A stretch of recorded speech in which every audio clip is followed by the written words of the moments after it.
so paid. It's been around like forever. With fly jacket after fly jacket after fly jacket.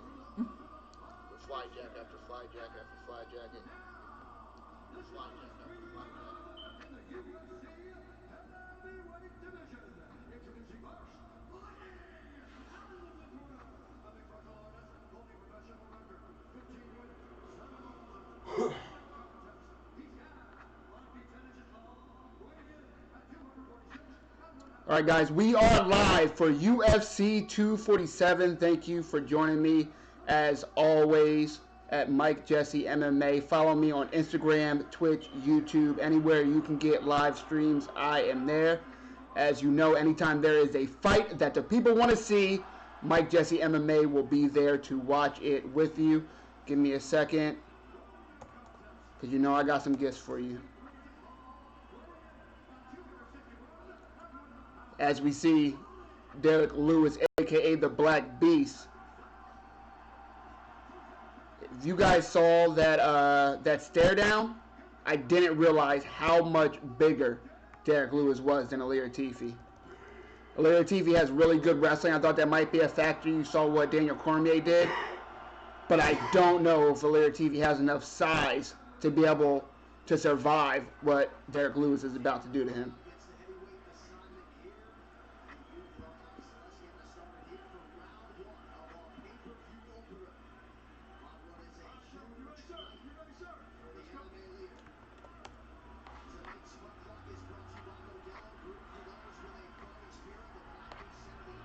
Here we go.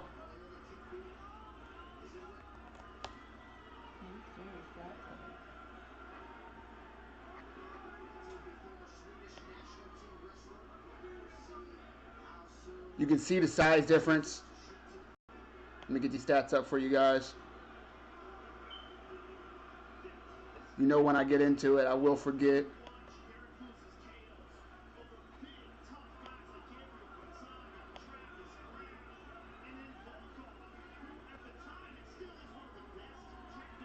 All right, here we go, guys. Derek Lewis just stalking him. Ilir Latifi looking for the counter. He was able to duck a big strike and get in and create a grappling exchange. That's where Ilir Latifi wants it. The question is he strong enough to capitalize in those positions?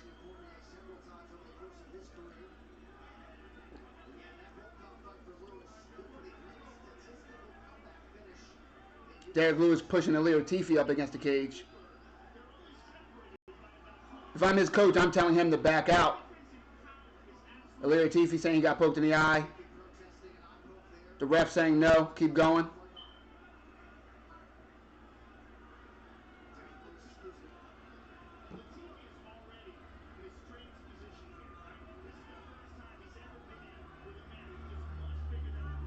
Derek Lewis just stalking Ilir Latifi. Oh, flying knee to Derek Lewis! Oh, ouch. Seeing an almost 300-pound man fly in the air at you. Holy shit. Ilir Latifi seems to be able to shake it off. Has Derek Lewis up against the cage.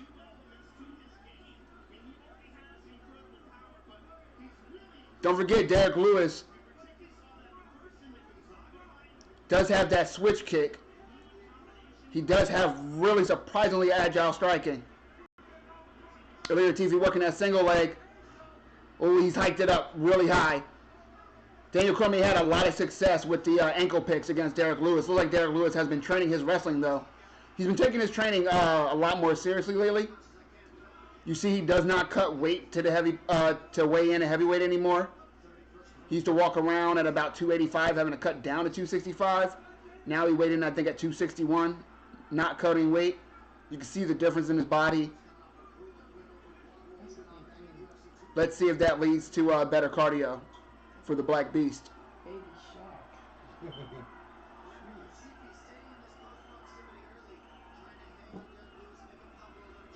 Nice body shots from Ilir Latifi in the clinch.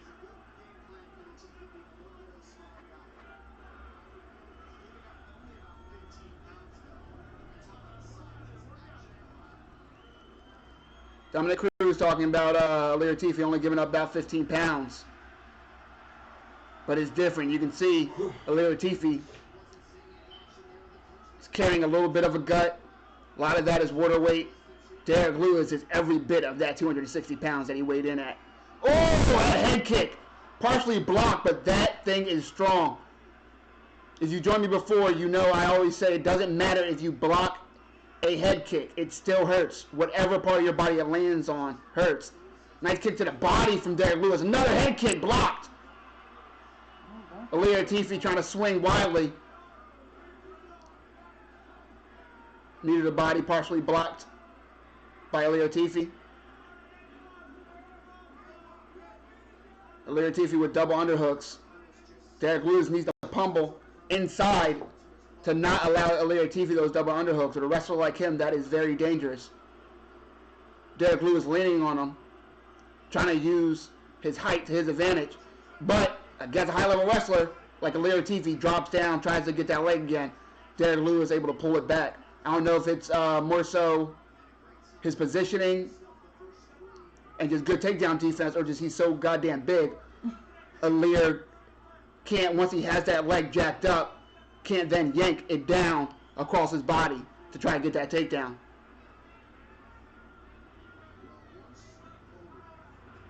Ooh, left hand gets blocked from Ilir Latifi.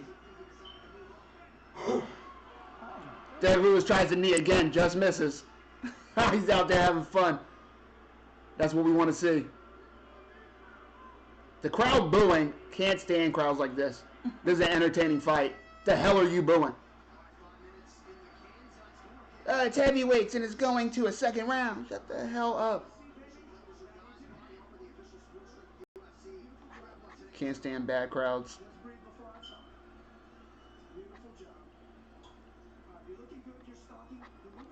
If you need a link, let me know. Your boy Mike Jesse MMA got you. For free.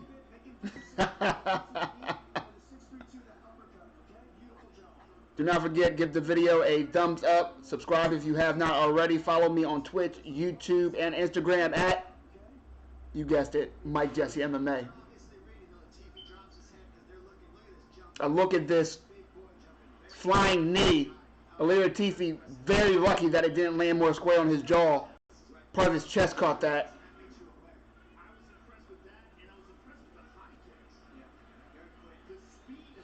Joe Rogan talking about how impressed he is with Derek Lewis' high kick, but I mean, he has that thing, man. He's done it before. That switch kick I was talking about earlier. Let's go second round. Oh! Starts it off with a high kick. Derek Lewis does. And Derek Lewis looks fresh, which is not good news for Ilir Latifi. I have to assume his plan was to tire Derek Lewis out with grappling. But so far, it has not been much of a factor other than pushing him up against the fence. No damage done. The striking stats are close, but watching the fight tells a different story.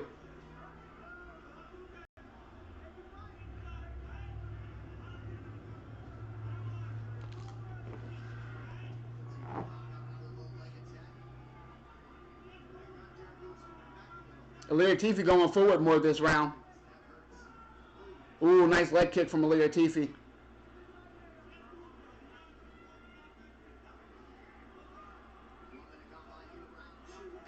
Ooh, nice body kick from Derek Lewis. When you're doing another flying knee attack from Derek Lewis, he's obviously been training that all camp. Can't wait to land that. Derek Lewis throwing head kicks the whole time, but that opens up for him to switch it to the body kick, and you saw him land a nice one. Ilir Latifi going for that single leg again. Let's see if Derek Lewis can fight it off here in the second round. You better be careful when you get choked out.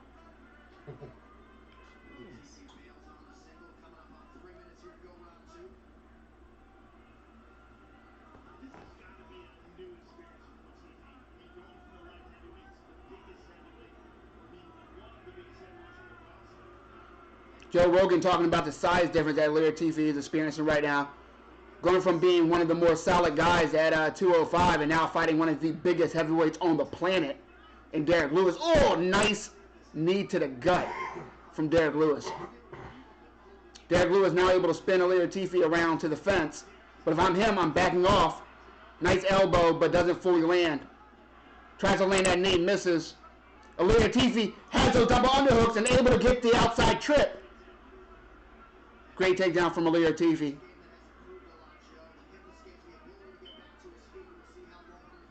Halfway through the second round, Derek Lewis needs to start working his way up. Ilir Latifi can finish from here. In half guard, he can either posture up, he can pass the side control, he can try to sneak that right knee up for mount. Derek Lewis not the most versed on the ground.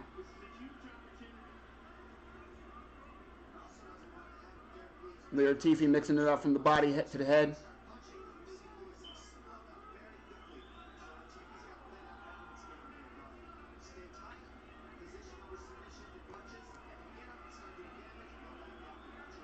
Some little body shots from Ilir Latifi, nothing demonstrative.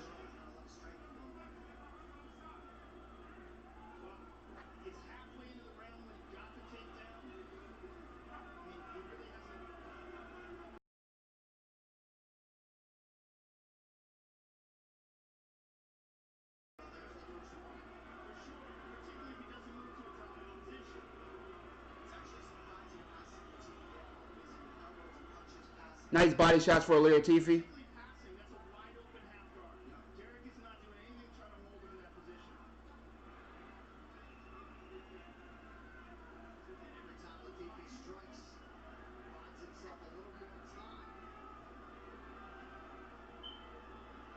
Ilir Latifi not doing much though.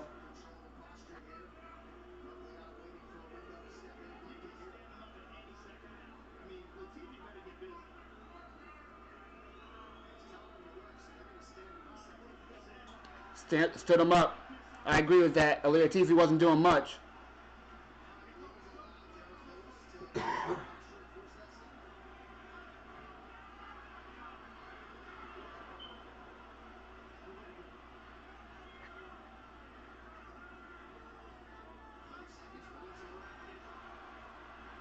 Latifi double underhooks again. Trying to get that. Oh! Tosses Derek Lewis to the ground.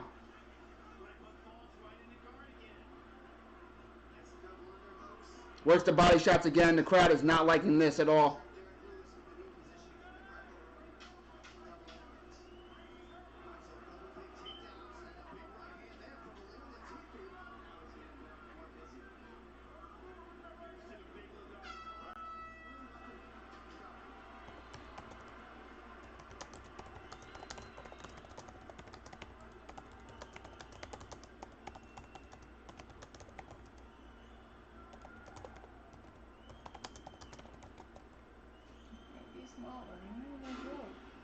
I'm pretty confident in saying that it is 1 round to 1 right now. Ilir Latifi able to land those takedowns,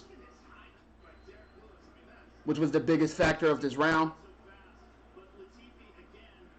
Guys, apologies about the audio issues. Missing a piece for the microphone, so I have to use the webcam.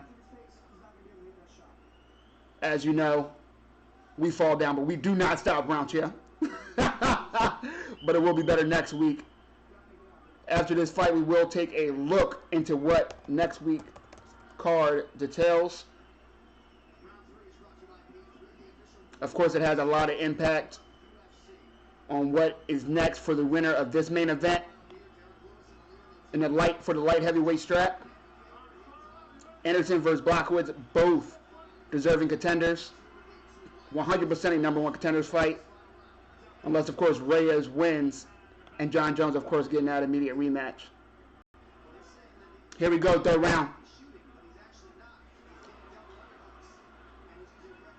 Nice right hand from Derek Lewis. Ilir Latifi immediately fires back.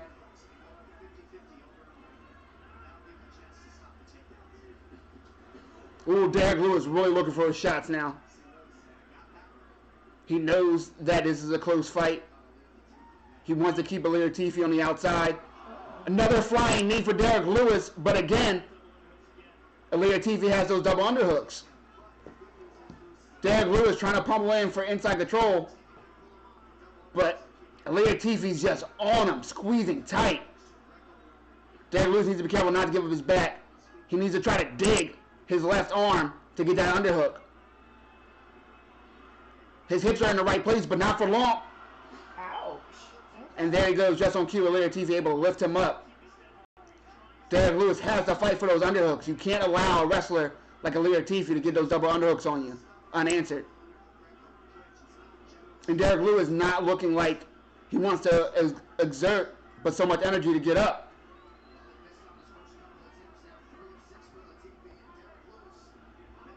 He can't just sit here and be comfortable.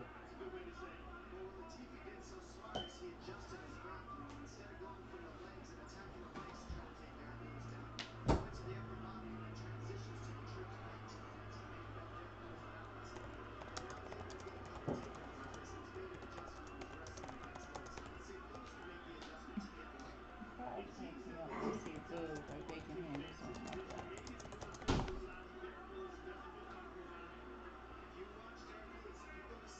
Derek Lewis needs to work his way up. He can't just sit here like this.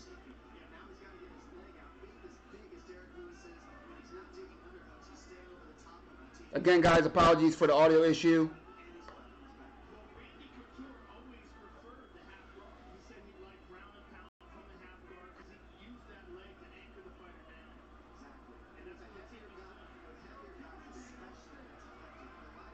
Alir Tifi not taking many chances. Doesn't want to give up this position. Derek Lewis just trying to hold Alir Tifi down, hoping for the ref to stand them up. But if Alir Tifi just switches position in inside control, the ref will not do that, and he might be able to ride the rest of the round out on top. Derek Lewis trying to get up now, able to work his way up to a base.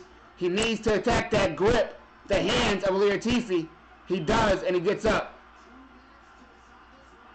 Derek Lewis has 2 minutes. Goes for a flying knee again, followed by the right hand. He can't get sloppy. He can't risk getting taken down again. Derek Lewis playing his body lock game with Alir Tifi. He should not be doing this because Alir Tifi again has double underhooks and is going to look for the trip.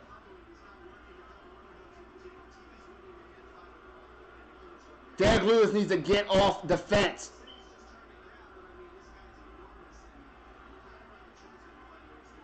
Derek Lewis trying to work his way underneath to get off the cage. He does.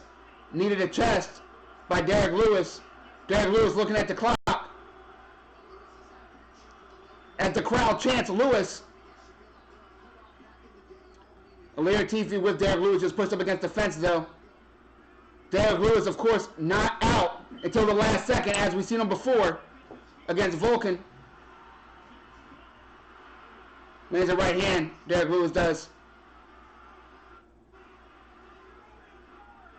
50 seconds for the Black Beast to turn this around. And he's just back. Did he hurt Alir? Oh, the right hand. Let's go, Derek Lewis. Alir Tifi double underhooks again, but he's tired. Derek Lewis able to pummel under, get the underhook, 50-50 position. Oh, those elbows! That hurt Alir Tifi. Alir Tifi shaking up. He's wobbled. Oh, and the right hand for Derek Lewis. Derek Lewis keeping him off him. Derek Lewis stalking him. Another right hand. Let's go! Derek Lewis stalking him. 10 seconds to go. A nice 1-2 from Derek Lewis.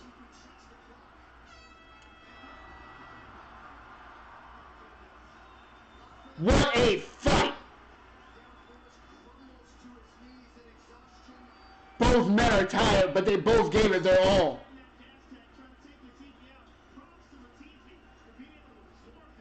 That's a close third round.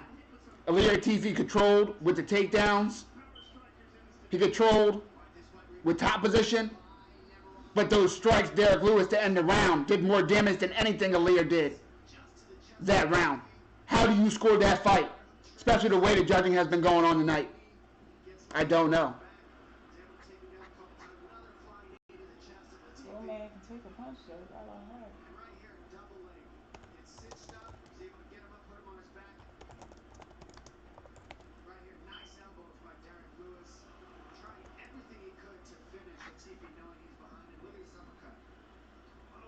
Those shots at the end that Derek Lewis landed, phenomenal.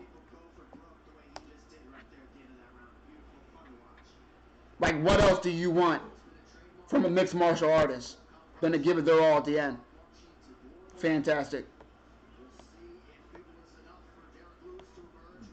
I can't wait to see these scorecards. Let's take a look at the stats, guys.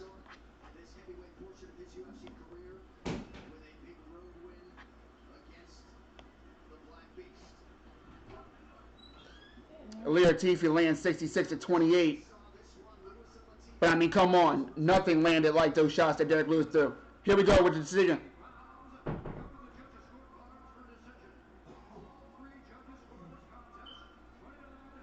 All three judges 29-28.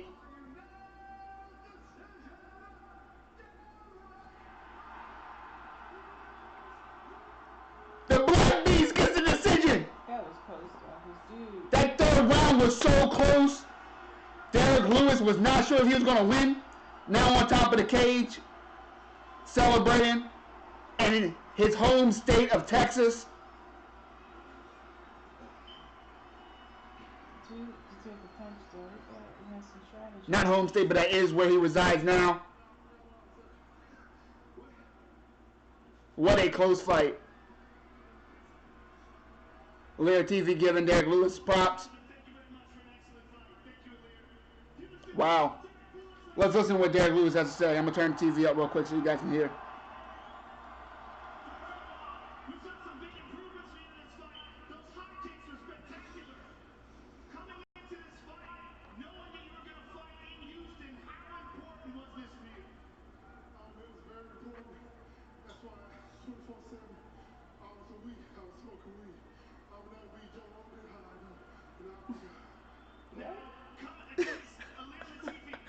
Derek Lewis talking about how he smoked weed the whole camp. All right. I'm with that. Support. Medically, of course.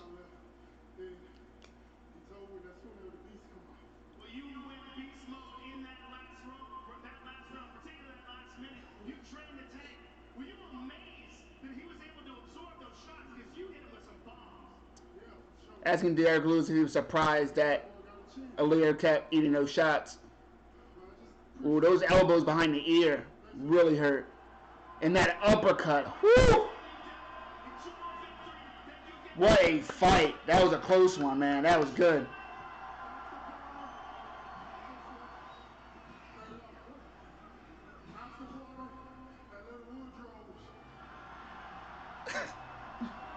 Derek Lewis announcing his after party. Crowd goes wild.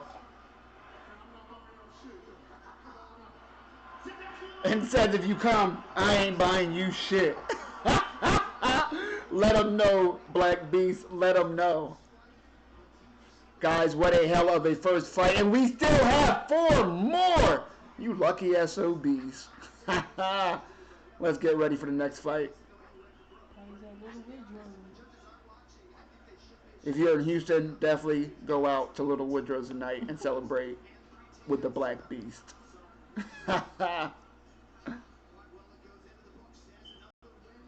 All right, let's go. Patrick versus Danny Ige. Angela Hill in the crowd. Hey. Dustin Poirier just recently called out, once again, Nate Diaz. I thought that was Baby New Year. Uriah Hall in the crowd as well.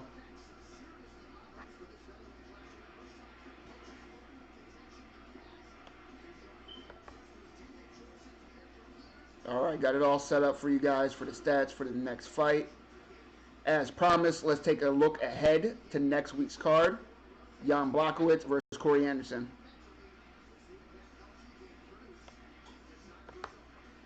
See what these prelims are looking like. John Dodson coming back versus Daniel Wood. That's going to be a good one.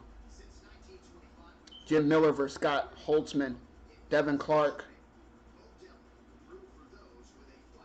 Macy Chiasson against Nico Montano. Not a bad prelim. Not a bad prelim at all. Tim Means always exciting against Daniel Rodriguez. That's going to be a good fight. the main card, Lando Venata versus Yancy Medeiros. That is a banger. Rogerio Bontorin versus Ray Borg. Great fight. Brock Weaver from the Contender Series. You guys know how much I like Tuesday Night Contender Series. Cannot wait for that to come back. Versus Kazula Vargas. Montana De La Rosa versus Mara Barella. The co-main event, Diego Sanchez. Yes, that Diego Sanchez. Versus Michelle Pereira. Yes, that Michelle Pereira. That is going to be a wild-ass fight.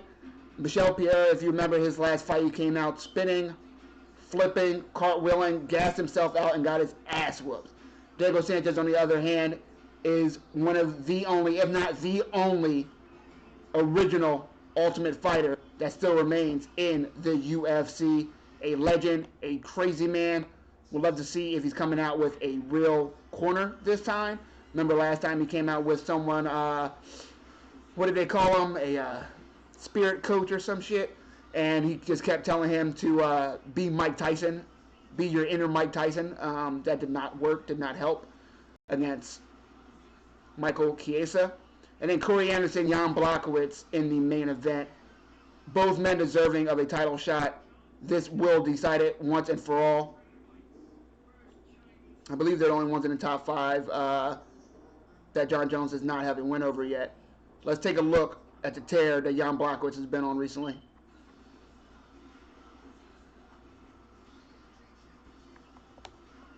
I got you, brother. There you go. If anybody needs a link, let me know. Do not forget, thumbs up, shares, subscriptions. Much appreciated.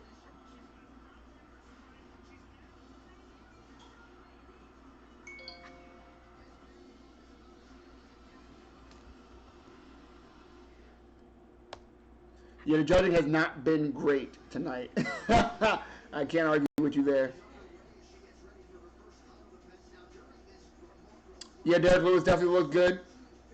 Definitely needs a little bit more cardio, but against a wrestler like Ilir Tifi, he showed really good energy towards the end.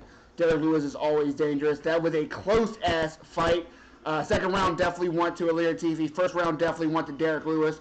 The third round, if you want to go control, 100% Ilir Tifi. You want to go damage, danger, the positions that he put Ilir Tifi in, Derek Lewis. Personally, if I was a judge, I would have given it to Derek Lewis because Ilir Tifi did get those takedowns. He did control, but he did nothing with it. Derek Lewis was never in danger in that third round.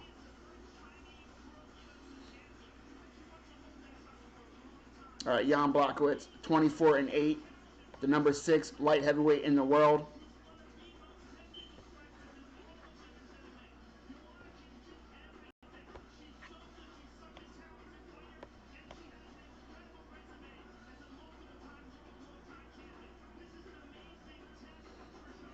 Jan recently defeated Jacare Souza. Jacare Souza trying to move up and find new life in light heavyweight, as many middleweights have been doing lately, but it did not work out for Souza.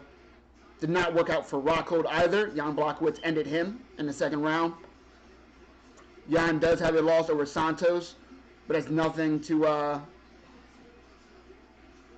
hang your head down about. As they show the next pay-per-view event, UFC 248, Sean O'Malley making his return. Hopefully he makes it to the octagon. That whole pulsing thing, feel bad for that kid. Even USADA said it's clear he did not cheat, and yet he has had a very hard time getting back to the octagon. These USADA rulings are rough on these guys. I do want to catch all the cheaters, but you're also catching people that just take supplements that they maybe should not have taken, but did not knowingly cheat, and a lot of them didn't even get a benefit from. Jan has a win over Krylov, a win over Manoa, a win over Jarrett Cannonier.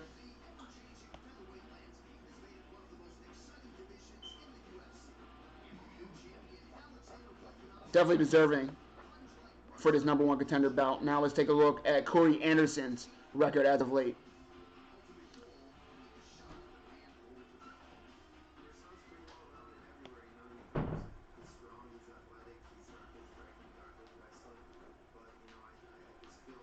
He derailed the hype train of Johnny Walker. Ended him in the first round. He doesn't have a lot of finishes, but that was a good one. Has a win over Ilir Tifi, Glover Teixeira, Patrick Cummins. His last loss was against OSP. Shout out to the Good Bros. Back in 2017. And then Jimmy Manoa before that. But since 2017, he has been on a nice run. 1, 2, 3, 4 wins. Over the top of the division. Corey Anderson, not the most exciting fighter, but as his nickname dictates, overtime, he does put in the grind. He does have great cardio. He is well-rounded, and he does take people into deep waters. And more times than not, he comes out with a W. Can't wait for that fight. Can't wait for that card. Very excited about it.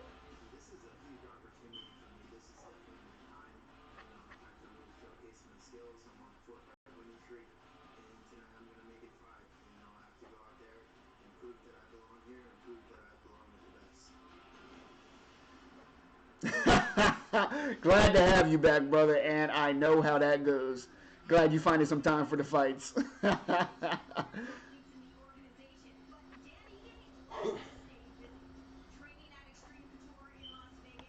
I am happy to be back in the swing of things. 2020 has been great for fights so far. I keep seeing all over my Instagram people complaining about cards not being deep. I'm going to start being that guy. I'm not going to say that I support every single decision that the UFC does, but these cards are not as bad as you guys keep making it. Not going to lie.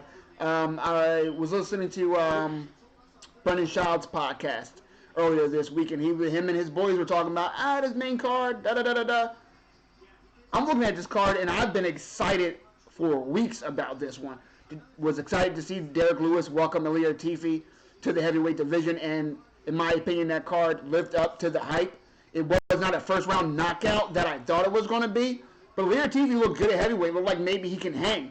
And Derek Lewis looked like that he, as always, is dangerous throughout those 3 rounds. I would have liked to see him explode a little bit more from the bottom, but Ilir Tifi's plan was to wait for Derek Lewis to explode and try to get him just back to the ground, demoralize him, get him to waste his gas tank. Derek Lewis kind of was smart and just waited it out, got the stand-ups. In the 3rd round, though, he did not wait for the stand-up. He worked his way to his base, worked his way standing up, attacked the grip, and broke it. That's what you want to see from Derek Lewis as he grows as a mixed martial artist and as an athlete. I loved it. And I think this next fight right here, Danny Ige versus Betchik, is going to be a banger as well. Both these guys are well-rounded as hell. We have a Rock'em Sock'em Robot match with Juan Adams in the 3rd round. In the 3rd fight, as he faces Justin Tafa. That's going to be a good fight. Valentina Shevchenko is the epitome of mixed martial arts. Yes, she is probably a secret double agent operative from who the fuck knows where. But I love her. I love seeing her in the octagon. She's very good in grappling, very good at striking. She mixes it up. She can submit you. She can knock you out at any time. When don't you want to see a Valentina Shevchenko fight?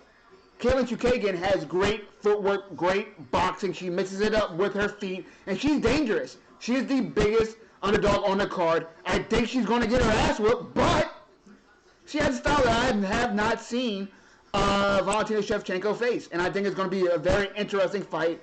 I do think it's going to be chess, not checkers, even though I think Valentina is going to dominate. And then in the main event, you have Jon Jones, maybe not against the most dangerous competitor he's ever faced, but against a tough young guy who believes in himself, who's fast, who's strong, who has great hands, and is a great athlete. He does have a puncher's chance, just like everyone does, but even more importantly, we're watching Jon Jones have, his 14th title fight in the UFC. 100% sure that is a record, and it is just adding to the lore, to the legacy of one Jon Jones. What isn't there to like about this card? We just ran through the next card, Anderson versus Blachowicz. Let's go even further to February 22nd, Felder versus Hooker.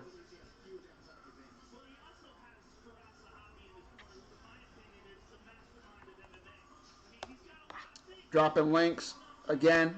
Let me know if you need links. I got you. Agreed. If you're a hardcore fan, you were excited about this card. Yes, there's something wrong with the audio. I apologize, guys. I just relocated and misplaced the hookup for my professional mic. So it is through the mic of the camera this week. I will be back and running next week with my microphone like always. Bear with me.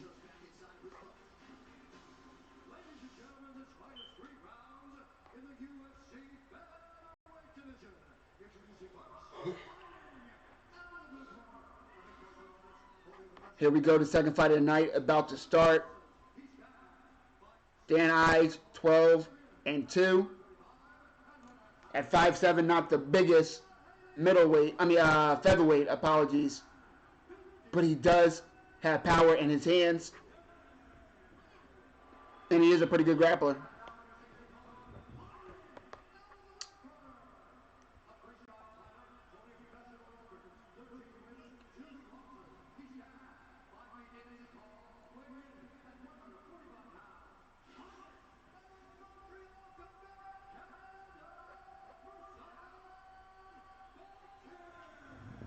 Mirsad, the slight favorite in this fight.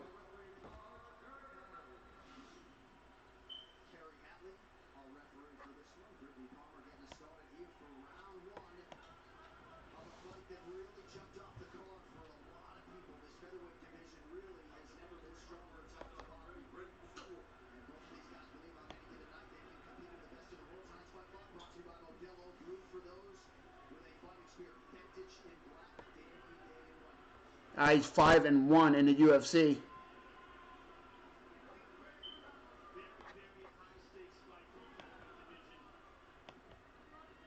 Joe Rogan just said it. High stakes fight.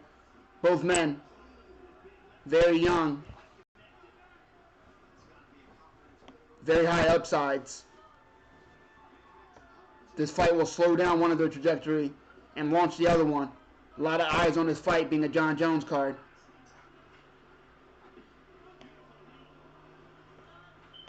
Nice exchange for both men.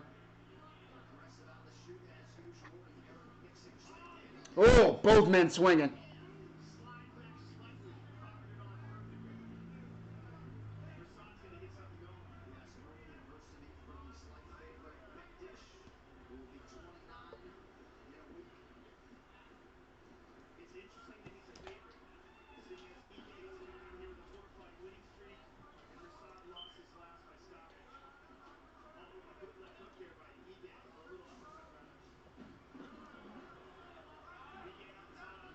Here we go, Ige on top.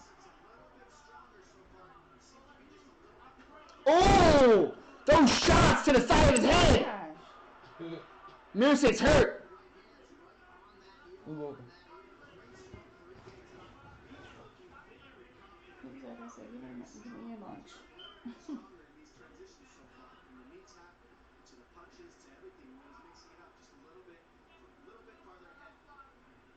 He's stalking him.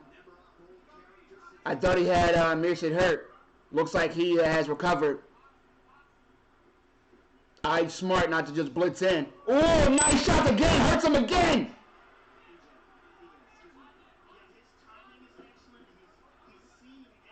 I just landed some nice counters, man. Oh! Elbow in the clinch, followed by an uppercut. Beautiful.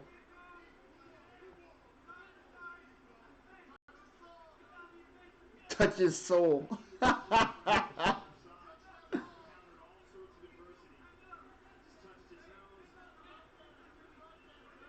Ige's just stalking Mircea now. Mircea hesitated to jump in because of those counters from Ige. And Ige is patient. And then comes in himself, laying some nice body shots. Mircea tries to bring him in, create a grappling exchange, but Ige is able to push him up against the cage. Ige lands a shoulder strike, not much on it. Because you see Mircea has that wizard on his left side. Wizard is when you have to overhook on someone's underhook. Nice body shot from Ige. Oh, nice right hand from Ige.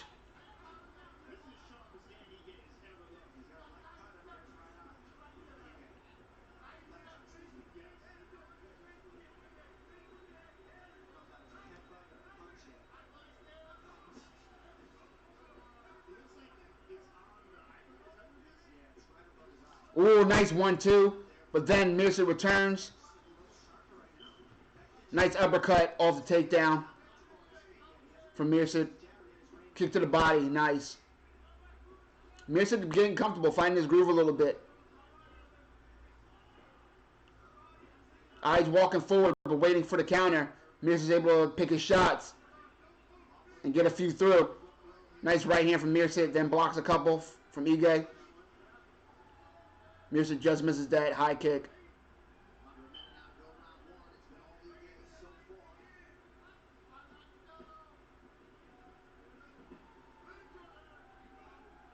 Ige stalking him.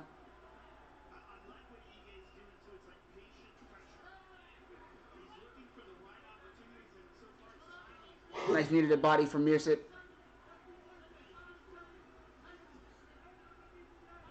Foot stomps from Ige, but not doing much.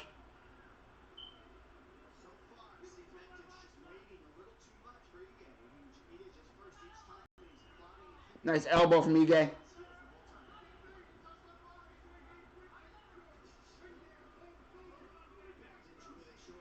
Ooh, kick to the body from Ige.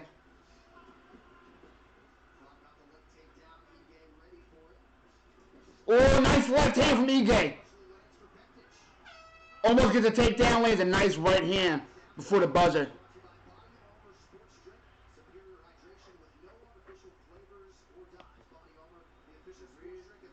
Great round for Ige.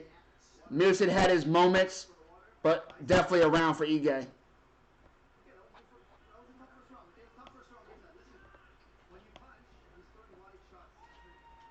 Danny Ige more than doubles the strikes landed. 28-12. 24 of those being counted as significant strikes. One takedown for Ige. You see, Mirsa landed a couple shots in those exchanges, but Ige definitely with the more demonstrative blows tonight.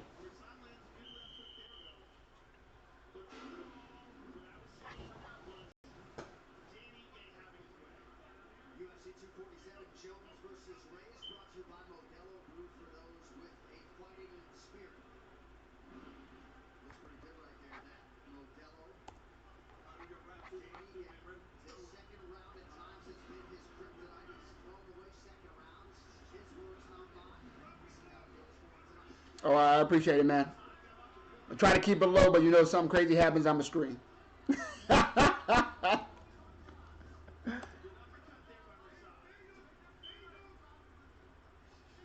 Actually, I can probably fix that. Oh, nice time takedown from Mirsa. Dan Ige almost able to get the sweep off the guillotine. In a really awkward position right now. Ige is on bottom.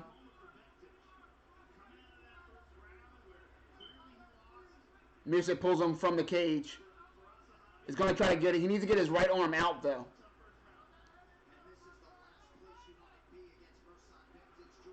Ige trying to control that arm with his legs.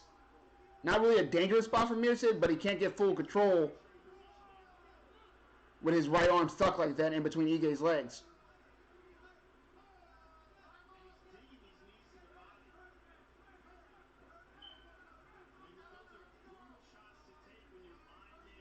Mirsa's corner telling him that Ige's hurt from those knees to the body.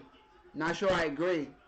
Ige now working his way up, or at least to try to get Mirsa into his full guard. Ige was trying to get up to his base, unable to. Working his way up now, using the fence. Needs to make sure that he doesn't allow Mirsa to get his back. Unable to. Mirsa went for that choke way too early. That's why he lost position. You can't commit to a choke before you have the back. Not smart.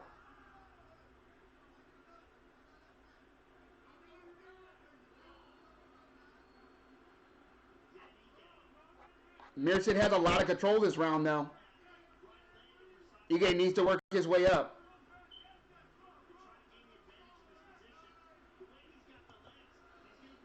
Again, guys, we are here for UFC 247. Thank you for joining me, as always. John Jones and Dominic Reyes in the main event. Still ahead, the co-main event, Valentina Shevchenko versus Caitlin Chukagian. The featured bout, Juan Adams versus Dan Tara.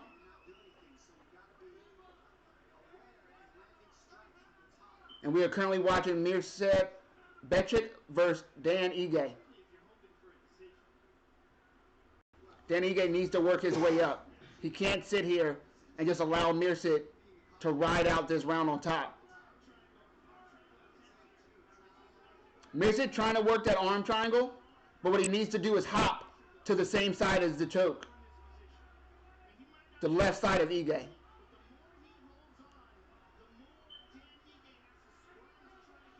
So Mirsad needs to get that leg out. You see him trying to kick that knee down so he can get his left leg out. There he goes. There he goes. He's in full mount. He needs to now get that right leg over to the left side.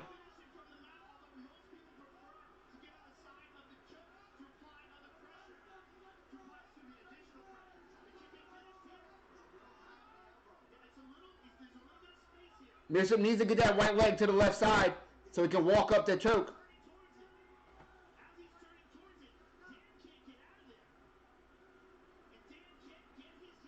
Dan's stuck and uncomfortable, but it looks like he can still breathe. There's more of a blood choke. I really think Mirsad needs to step over to that left side.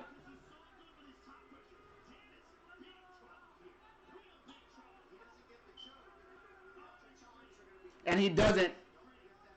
And now Danny Ige able to get out of that, man.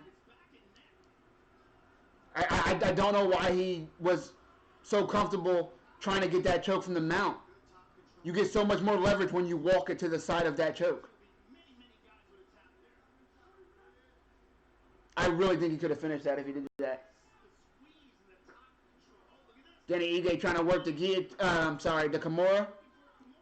He was about to use it to get a sweep, which you see that more than people actually getting that Kimura these days.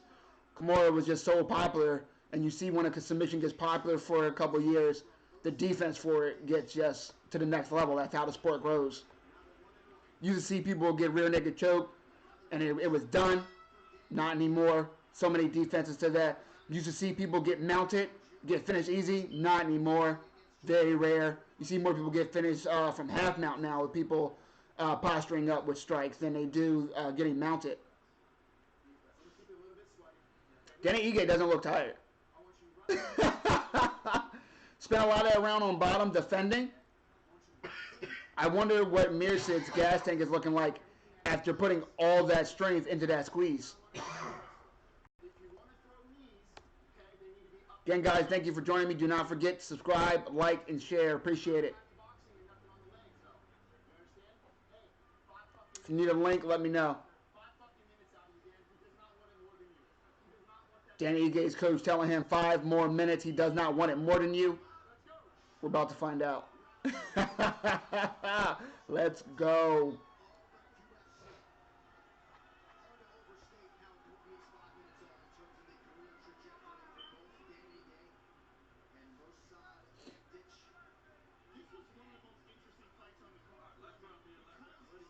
Here we go. Third round of what has been a great and close fight. I believe it is 1-1.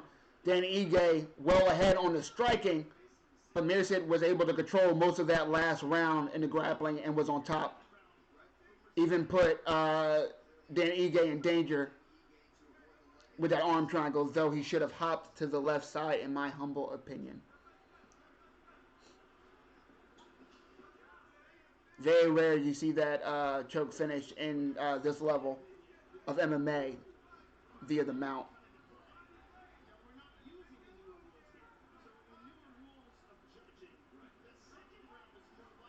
Oh, nice right hand from Danny Ige.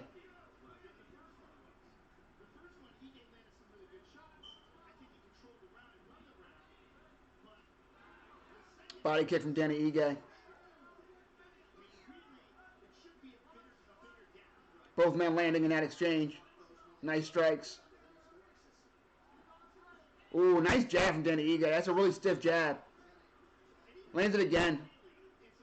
Nice uppercut in the clinch. Mirza keeps trying to work like a tie clinch. Grabbing behind that net and trying to land strikes with the right.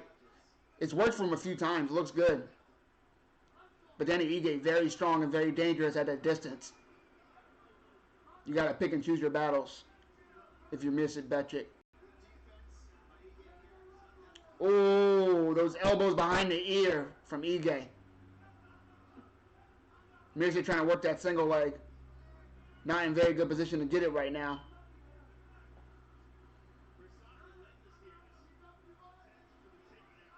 Ige landing those elbows every once in a while as well.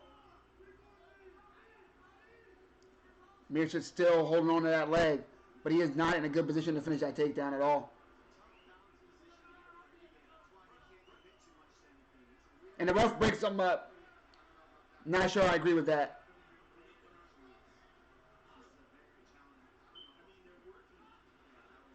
I don't agree with that.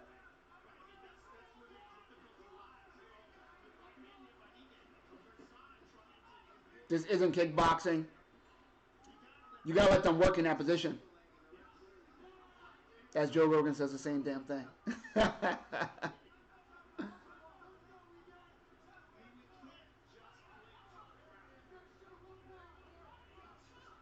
Ooh! Danny Ige, nice head movement and counters. Ooh, like he hurt Mirza. Again.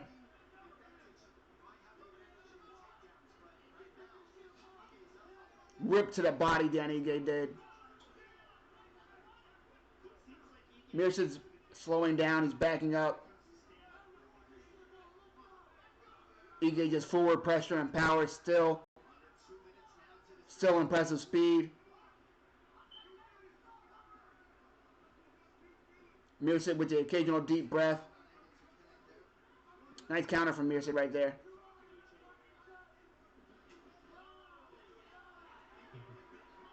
Ige's chasing him, but Mirza's just staying on his bike.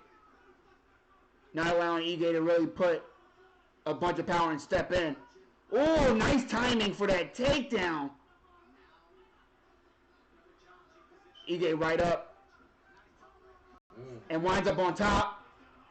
Both guys need to be careful here. Ige on bottom now.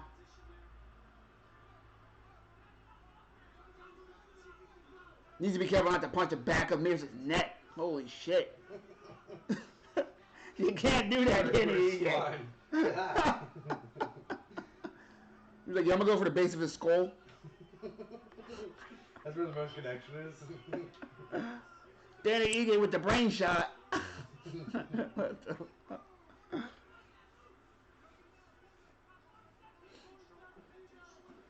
Oh, nice granny roll.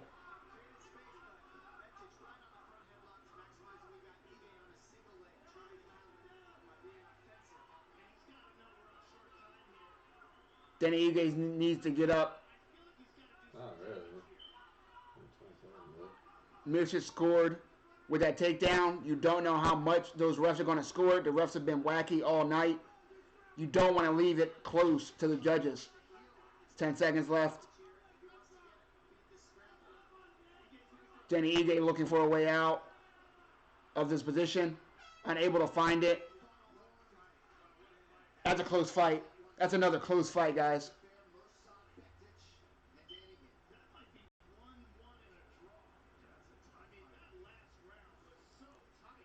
I have no idea how to call this fight.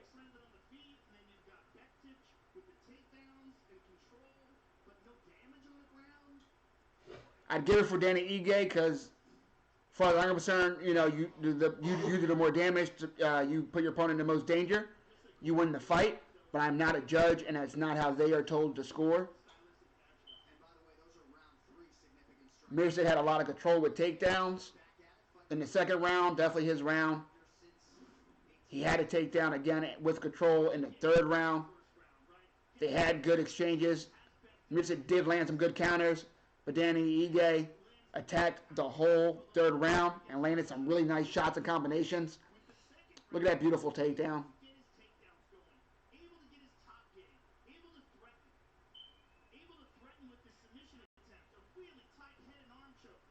That arm triangle was so tight.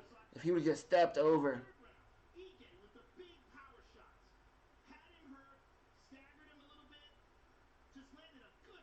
Oh, that left.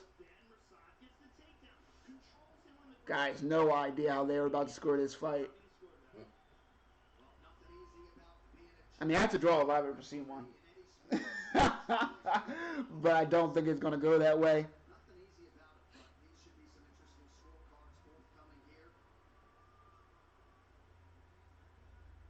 10-point must scoring system. Decision.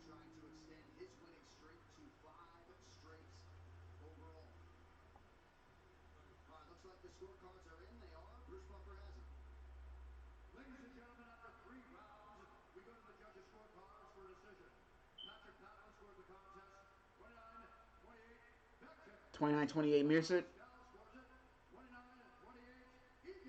29-28 Ige.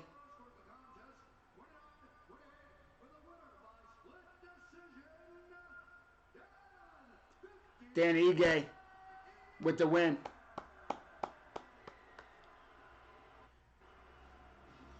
There we go. I have to agree with that. Danny Ige definitely the more damage. That Faraz in Mearset's corner, I believe.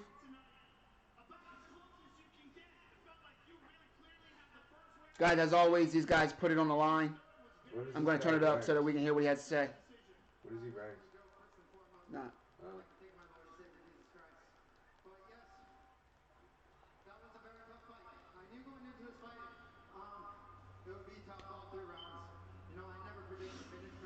Ige saying he knew it was going to be a tough fight, which it was.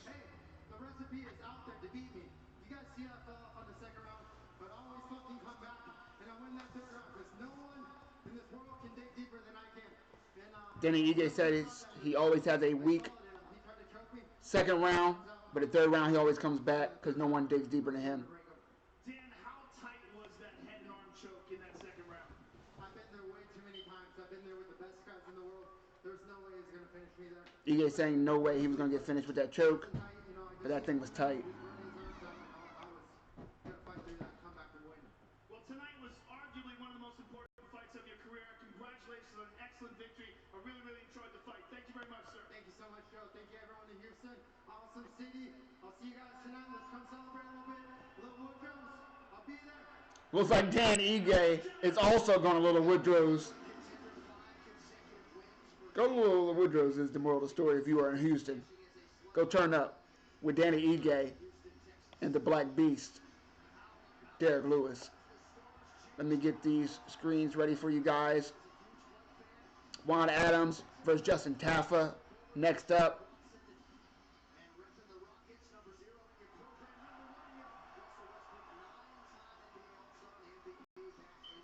The stars are out in Houston.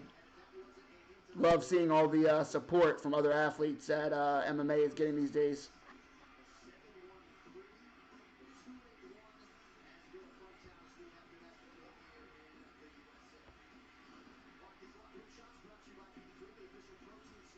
Again, if you need links, holla at your boy. Let me know.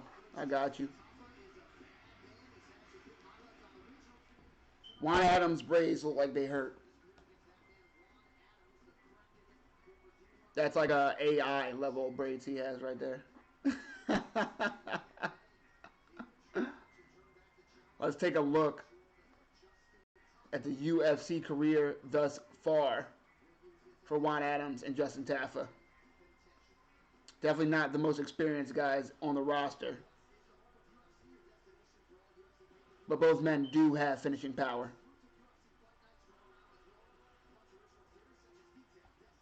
Let's take a look first at Justin Badman Tafa's record in the UFC.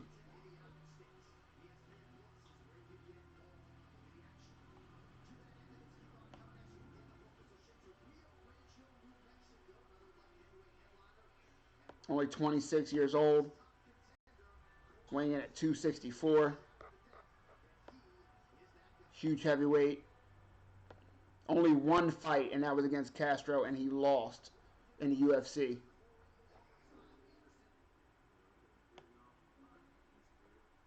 Tafel looking for his first win in the octagon. When you're this young in your career, it is rough to be in the UFC. Dana White says it, but guys, believe that shit. This isn't where you want to be groomed in it early on in your career. Go the regional route. Get some wins. Boxing has people fighting 40, 50 bums before you even kind of fight someone dangerous. And the crazy thing is, I'm not even exaggerating. When you're a professional, as I'm watching Cody Anderson knocked out of Johnny Walker, how he snapped afterwards. That was a great fight. But you see them even professionally have at least 18, 25, 30 wins against, a bunch of tin cans in boxing. In UFC, to be only 5, 6, 7 fights in your career, and then fighting guys who make it to this level is rough. But at least for Tafa, he is not fighting someone you would call a UFC veteran. Juan Adams, last fight against Greg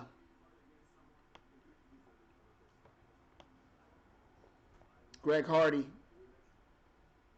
Let's see. So he had that quick KO loss against Hardy.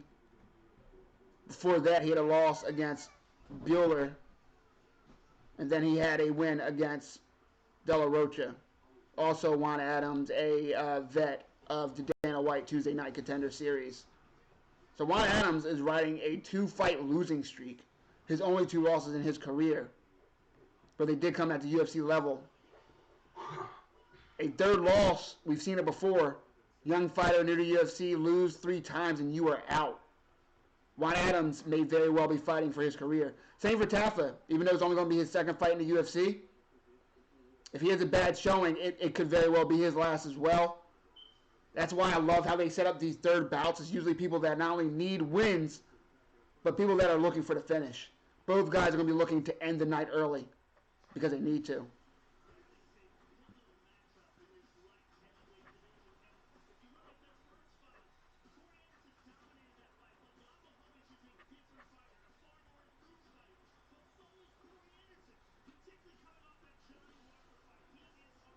Looking at the top 10 in light heavyweight division, Thiago Santos nursing those knees. Daniel Cormier never coming to 205 again. Anthony Smith just healing up, should be returning soon. Dominic Reyes, who is John Jones is fighting tonight. And then Corey Anderson sitting at 5 against the number 6, Jan Blachowicz. The winner of that fight very well should have the next crack at the light heavyweight strap. Unless, of course, as we mentioned, John Jones suffers a huge upset loss, in which case he'll probably get the immediate rematch.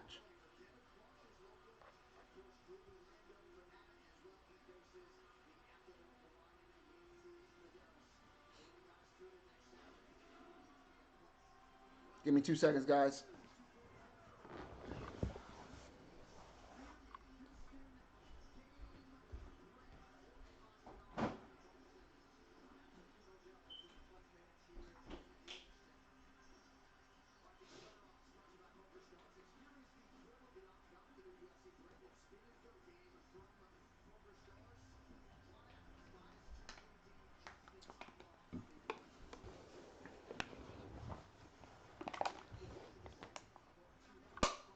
Yes, I too get thirsty.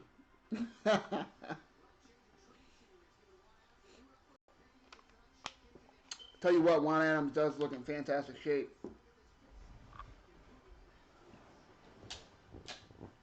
Both men usually tipping the scales around 265, the heavyweight limit.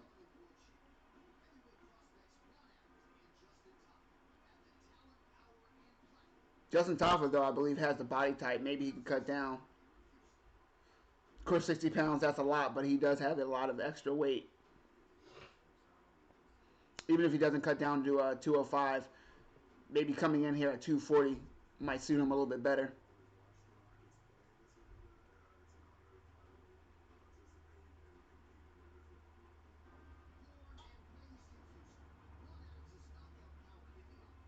Juan Adams looks like that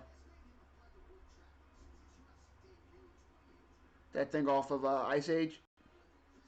That thing. What That is he? monster. What is he, like a badger?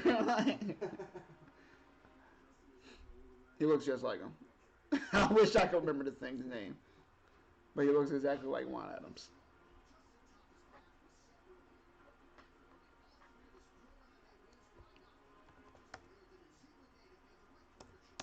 Again, guys, if you need links, let me know. Thank you for joining me for UFC 247. We are about to be at the third featured bout of the evening. Juan Adams versus Justin Tafa.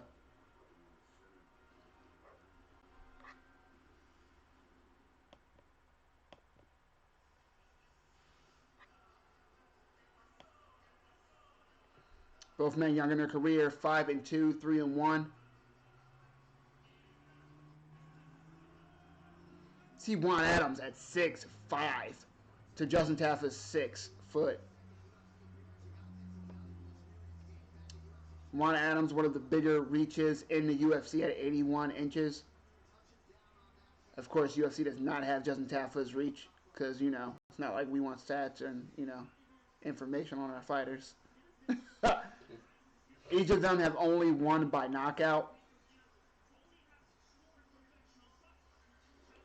Whew, Juan Adams, 7.8 significant strikes land per minute. That is ridiculous. Absorbs 4.2, which is pretty high, but compared to that 7.8 he's putting out, who cares, right?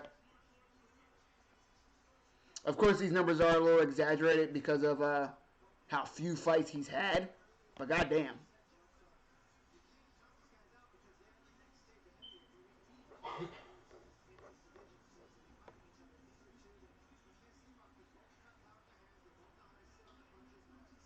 Justin Taff has only been a pro for about 2.5, 3 years. I'm going for Juan Adams in this fight. He's the bigger guy. He's the stronger guy. And even though slightly he is the more experienced guy, especially in the UFC, this is his 4th UFC appearance. Not counting the Dana White Contender Series fight. I also am impressed on how fresh his cornrows are. Respect, Juan Adams, respect. He had Allen Iverson's mother braid those, man. I'm telling you. Right. Angel came down and was like, let me hook you up. You don't get braids that fresh if you are not coming for a victory. Right. He wants that on his highlight reel. You're coming for a finish. Look how big that man is. Jeez. That's why I call him the Kraken.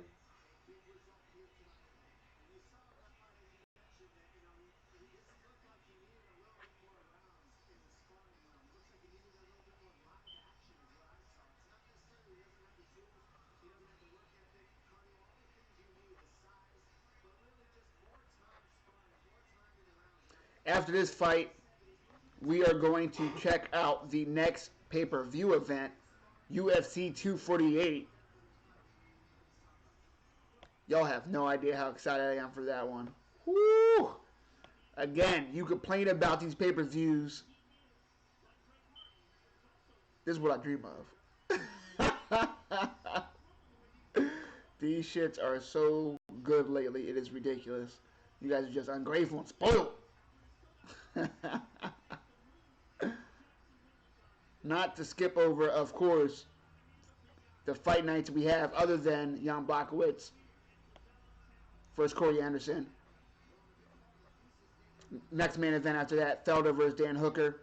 Now that card is not the deepest, but goddamn, that main event is going to be a bloody battle. Paul Felder versus Dan Hooker, 2 goddamn warriors in the lightweight division. That weight class is stacked, and these guys are trying to make a claim for the upper echelon top 5. If one of these guys gets an impressive finish over the other, almost guaranteed their next fight is going to be a top 5 opponent.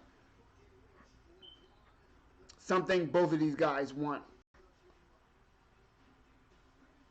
I'm sorry, I was looking to see the reach of Taffa, which is 74 inches, so a 6-inch reach advantage for Juan Adams. The next main event, fight night after that, is Benavidez versus Figueroa. I believe that is for the vacant flyweight title. Henry Cejudo stripped of that title for inactivity. Felicia Spencer welcomes Zara Fran. Both of these girls, true featherweights. They're trying to grow that division. I'm all for that.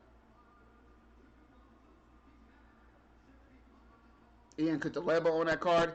Megan Anderson also welcomes Norma Viana to the UFC featherweight division. I believe this is the first card with multiple featherweight fights on the card.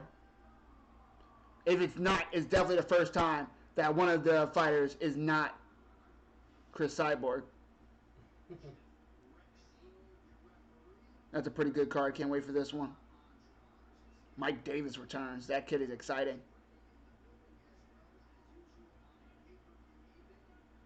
Finally, Bob Ross against Alex Munoz. Gonna watch the hell out of that fight.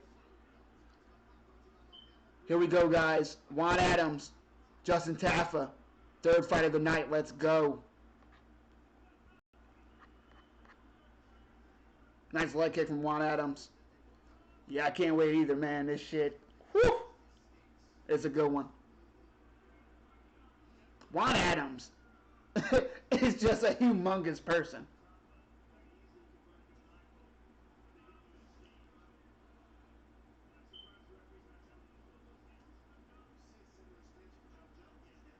I was just about to say that Joe Rogan talking about the hands having the fingers extended of Juan Adams, threatening the eye pokes to Taffa, and the ref not saying anything. John Jones does the same exact thing, always has. People have been complaining about that, says Rampage Jackson.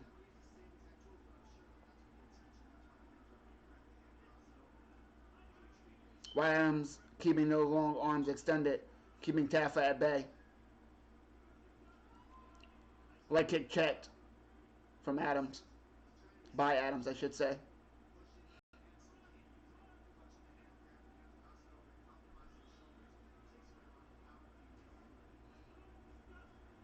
Front body kick for Adams.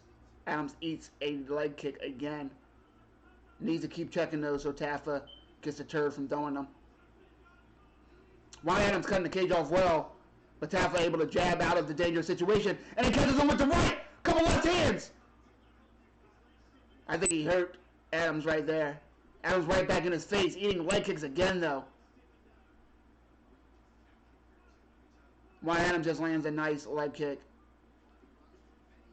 Taffa lands a nice right hand. Oh, Juan Adams falls. Oh, it's over. Woo! The third bout is always nuts. I love how the UFC structures their cards. Juan Adams, heartbroken. Looked to be the more powerful fighter early. But wham! Those right hands from Taffa. Whoo, man.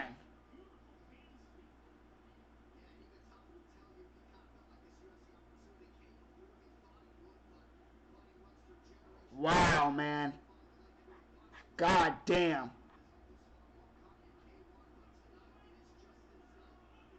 Did you see that shit?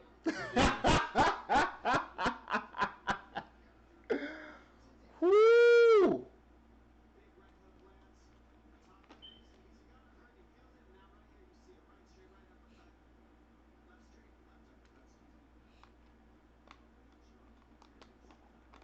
Here's the replay.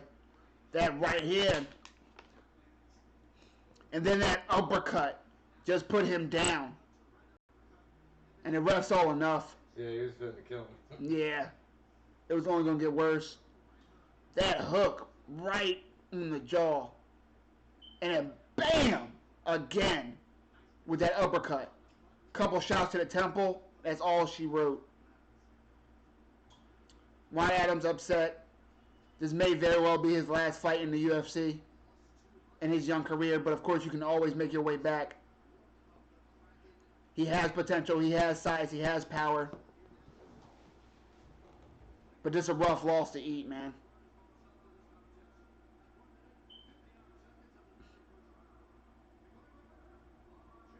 UFC definitely trying to build that Oceania market.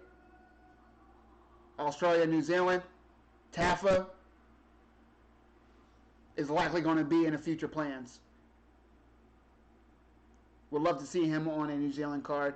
Of course, he won't be able to have a quick turnaround for the Auckland card, but I'm sure they'll be going to Australia again soon with Israel Adesanya.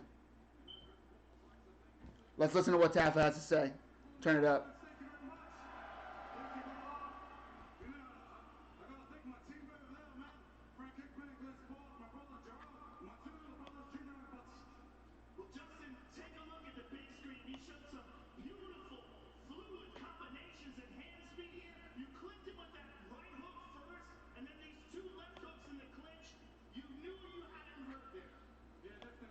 Joe Rogan saying, after those 2 shots, I'm sure you knew you had him hurt.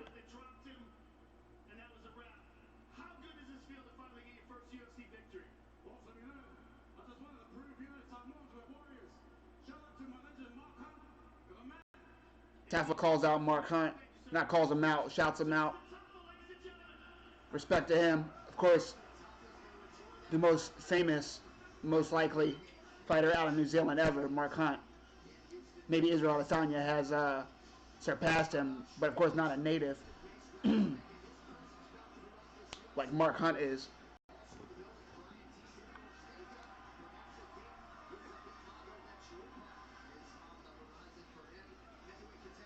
Curtis Blade in the building. That man also deserves a title shot, though I doubt he'll get it. Daniel Cormier sitting in the queue waiting for his rematch for that trilogy with Stipe so that he can walk into the sunset with the belt.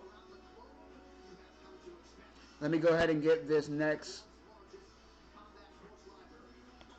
fight ready for the stats.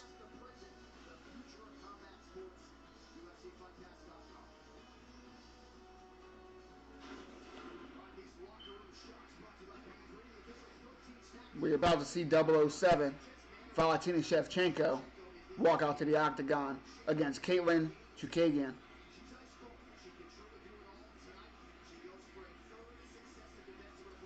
Before we hop into the next pay-per-view, let's take a look. Let's take a look at the career of these 2 fighters.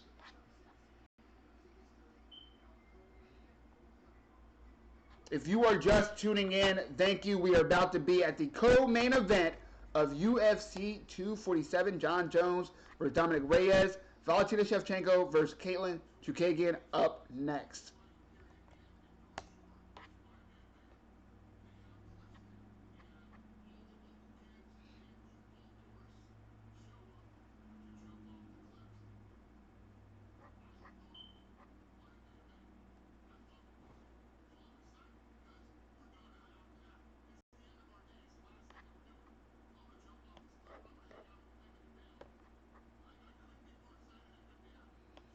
Sorry, watching Dana White talk about jumping off a cliff.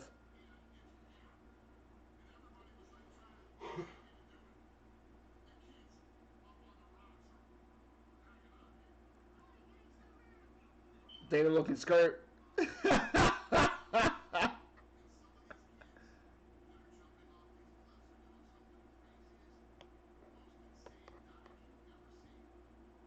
Dana White really is out here enjoying life. Kid just backflipped and then planked off a cliff. Dana White is like, what the fuck is going on? That's how they get down to Hawaii. Look at that. I would never. Did you see that? Dana White is out here living his best life.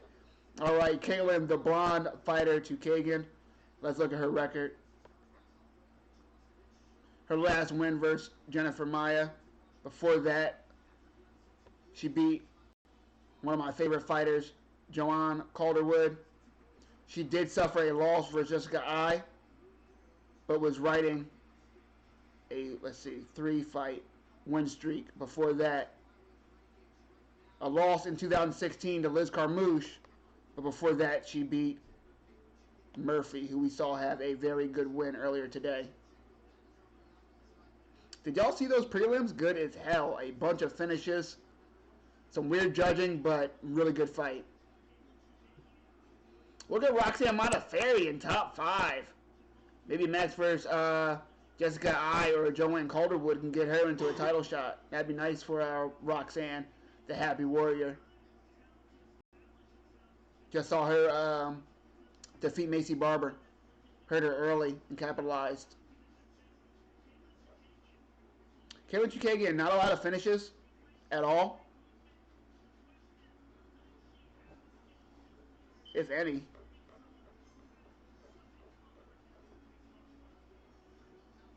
Two knockouts and one by submission, 10 decisions for Katlyn Chookagian.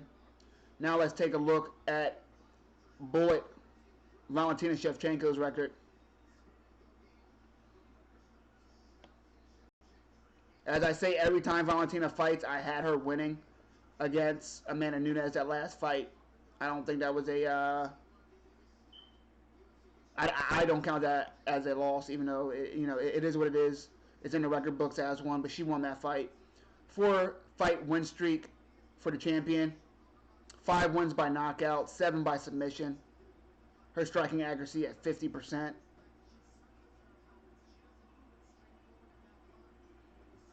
Not an exciting fighting against Liz Carmouche, but a successful title defense nonetheless. She KO'd Jessica I into the next universe with that head kick. She overpowered and pretty much chumped Joanna Jędrzejczyk, who doesn't get chumped very often.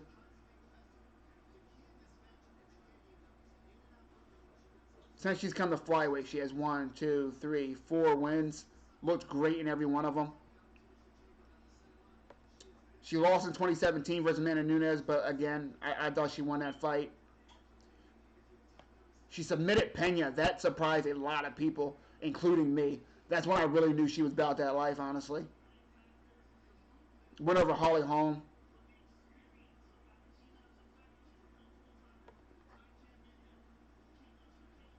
Very good since coming to the UFC. Her only loss in the UFC coming from Amanda Nunes twice. But she is so well-rounded. One of the best mixed martial artists on the planet. And I think she's going to dominate her weight class. Similar to how GSP and John Jones dominated theirs and Anderson Silva. I think it's going to be that great of a reign. There's no limit to the potential of Valentina Shevchenko at 125. There's just not enough girls, not enough talent at that weight class to really give her any fits. If you look at the top 5, I don't see anybody threatening her. Some people are talking about some 115 people moving up. Zhang Wei Li has looked great. She looks strong. I'd like to see her versus this next fight versus JJ, Joanna Champion. I want to see how she looks against her and kind of make a comparison of how she looks against her and how Valentina looked against her. If Zhang Wei Li can win, which is not easy at 115 to beat Joanna Champion. She is Joanna Champion for a reason. She did reign so dominantly for a reason. She's very talented, very quick, very strong for that weight class. I want to see how Zhang looks against her, and then I'll make the determination if she would give any type of danger or risk to Valentina. But as of right now, I just don't see anybody not in the 135-pound weight class or above giving Valentina any trouble. But it's MMA and we watch this shit for a reason. That's because crazy shit happens all the time. Champions get beat every day, B. If you know what movie that quote is from, you get 2 kudos points.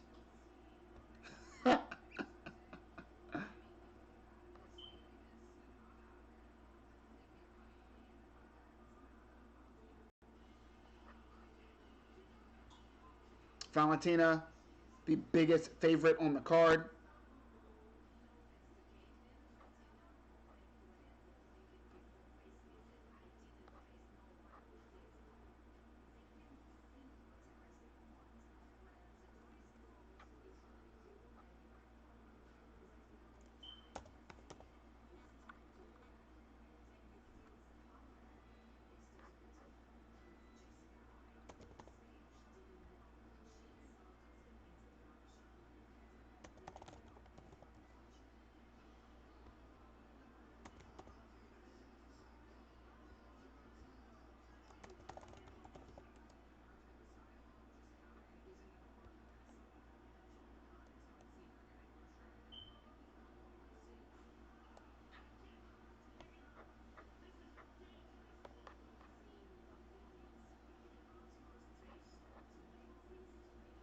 Give me 2 seconds, guys. Setting something up.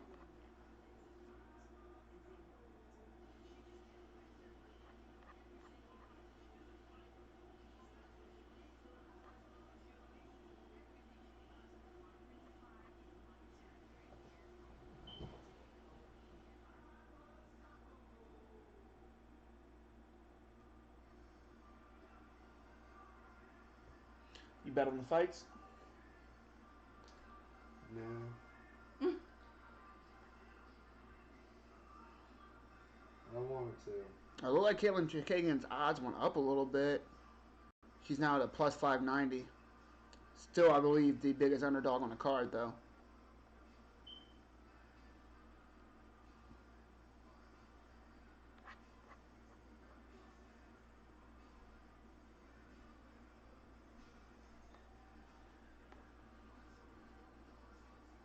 Caitlin Chikagian coming out to DMX. That'll get you some fans right there. She's trying to win me over. You know about DMX, girl? Where the hood, where the hood, where the hood at? That's my shit.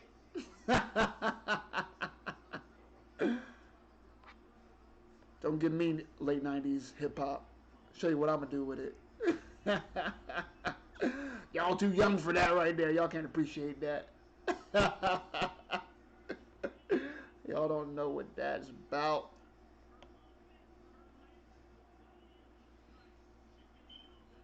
Look at that height advantage for Caitlin. 5'9" to 5'5". Only a 1-inch reach advantage, though. You see her legs are much longer, though. 4 inches.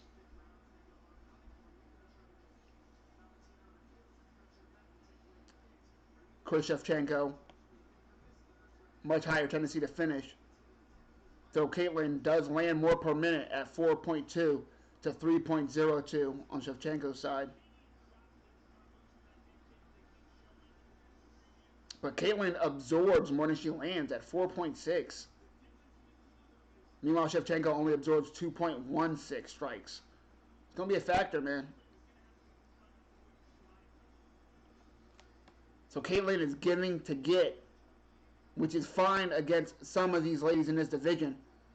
But when you're giving one to get from Valentina Shevchenko, you might be on the wrong end of a KO. She comes from a 135-pound weight class. She's used to girls that can hit harder than Caitlin, and she hits harder than girls than Caitlin is used to fighting.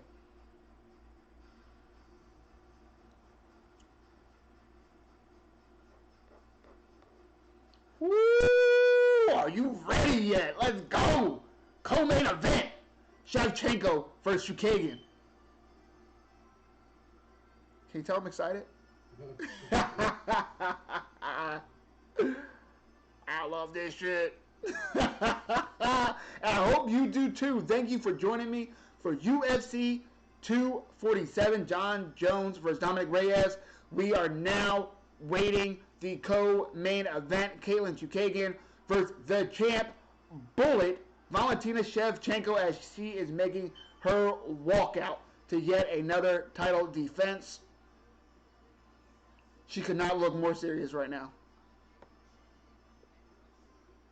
Stone Cold right there. None but smiles leading up to the fight, but she is all about her business right now.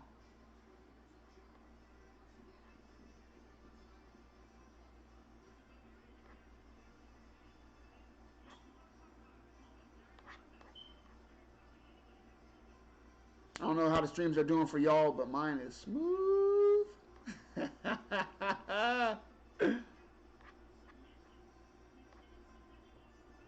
Again, guys, if you like what you see, thumbs up, share, follow, subscribe. I appreciate it. More support, more content. More content, more support. It's a circle. Again, you know what movie's that from? 2 more kudos points. Eventually, kudos points will matter.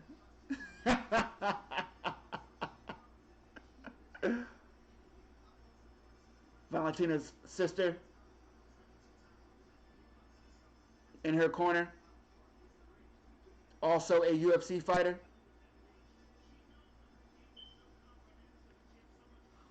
Valentina, of course, not sporting the blonde hair we're used to seeing her because she is in a upcoming movie with Halle Berry, who is in attendance for this fight.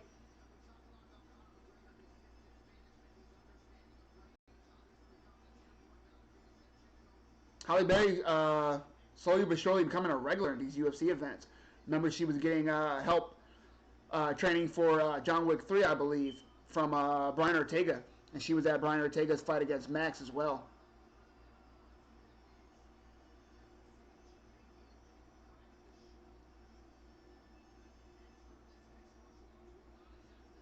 The real question, anybody have money on Caitlyn? If so, I'm rooting for you. At to come up.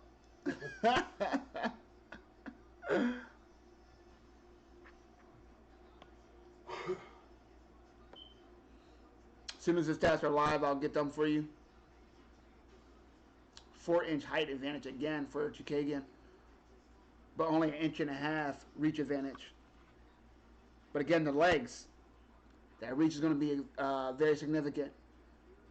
Caitlyn's footwork is very underrated. She knows how to slip very well. Very good boxing. Valentina, of course, very well-rounded, good everywhere. Great everywhere, honestly. Let's not sell her short.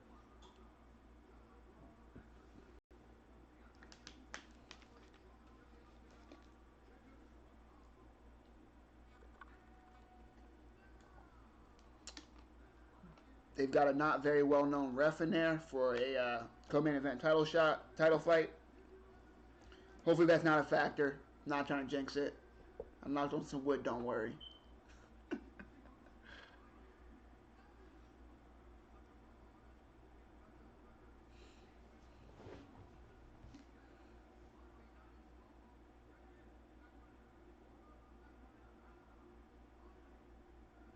Caitlyn looks ready. Plus 750 she finished at. Huge underdog.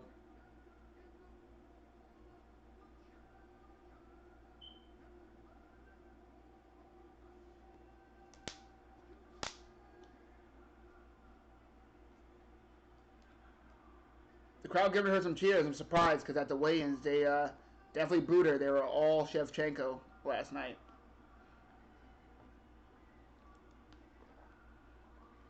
Minus 1,200 favorite. Holy shit. So you got about 1,200 to 100. Yeah.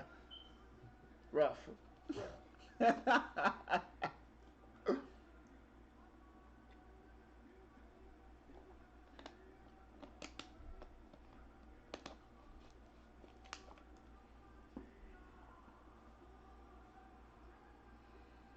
She looks ready.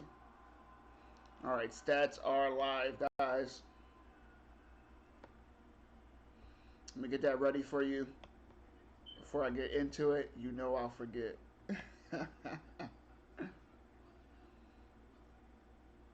If the stats are going, if you see the stats going live and it is ahead of your fight, either pause my feed so that you can catch up, or just rock with it. These are the live stats. Your feed is going to be a little bit behind. Here we go. Round 1.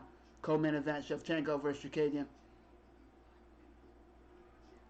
Let's see if Caitlyn's able to establish her range early. Maybe some straight kicks to the body.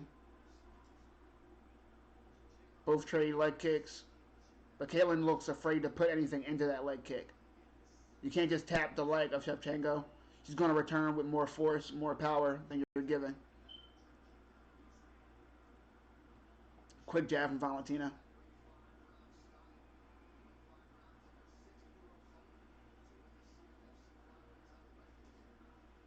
Leg kick again from Caitlin. But it's landing on the quad.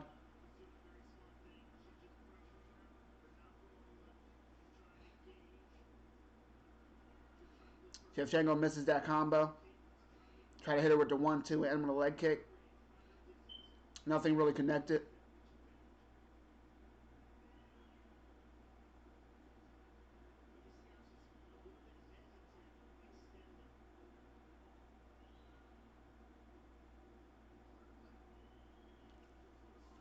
Oh, both girls land really nicely just now.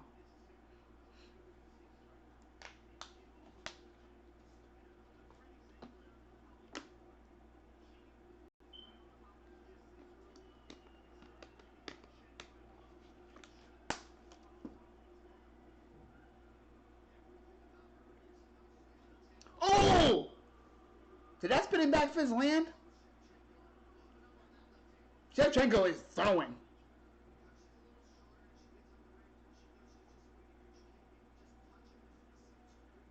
Ooh, just missed that front kick Caitlin does. That's what I want to see. She needs to switch that up to the body, too.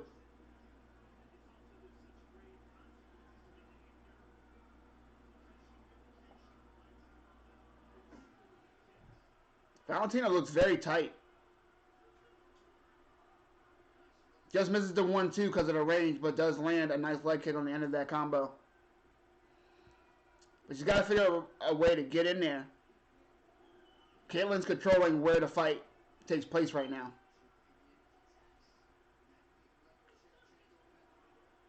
There we go. Shevchenko able to get in, land the left hand of that combo, and then finished it with another leg kick. Definitely something she drilled.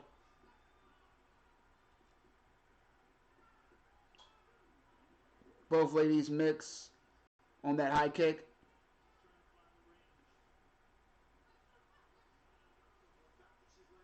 Valentina throwing big shots but missing. Nice jab over the top for Valentina.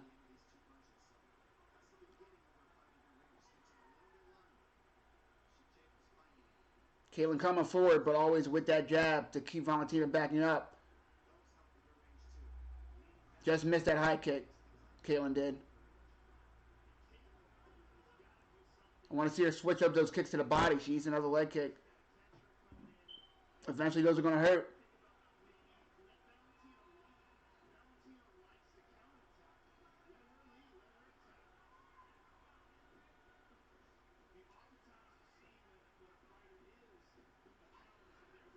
Head kick. Valentina catches it and then gets the takedown. Caitlin Chukagian closes her guard.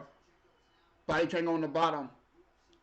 I think she should instead put her feet on the hips of Valentina to push her off. You had a really good round, but it was close. In a fight against Valentina, every round counts. You don't want to just end on your back and let the judges see that and take this round from you. Because that's what's going to happen if she stays in this position.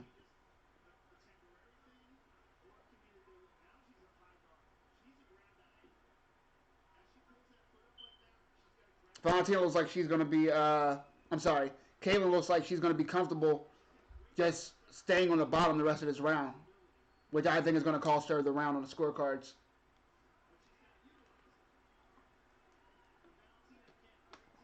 That's not what you want if you're her.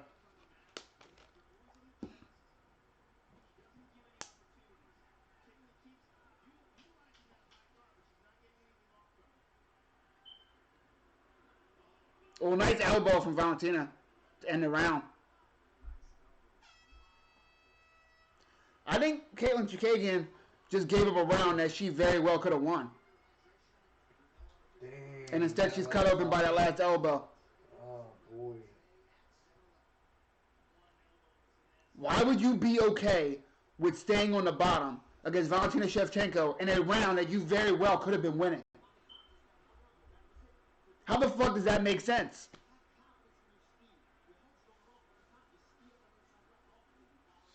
Shit. That made no sense to me. I couldn't hear her corner because it's loud in there, you know. But I would have been screaming, get your ass up. Easier said than done, but she wasn't trying to get up. She was trying to threaten submissions, but she wasn't committing to it at all. That cut is deep. They couldn't stop the blood. Cutman did not do a good job stopping that blood. It's running to the side now, but the question is, when she gets moving, is that going to run into her eye? Yeah, that elbow just instantly opened her up. Because why were you okay with staying on the bottom? That makes no sense. I don't get it. Round 2. I think Shevchenko took that round. Definitely. And Caitlyn gave that round away. That just bothers me. Not like I'm going for Caitlyn. But if you're facing a champion, a dominant champion, a dangerous champion all 5 rounds, and you may have won that first round, don't end it on your back. Compliant. Just ate a body shot. Valentina only gets more dangerous. So disappointed in Caitlyn's choice. I get it, you don't want to burn out first round, but you can't give up a round that you might have won. You can't.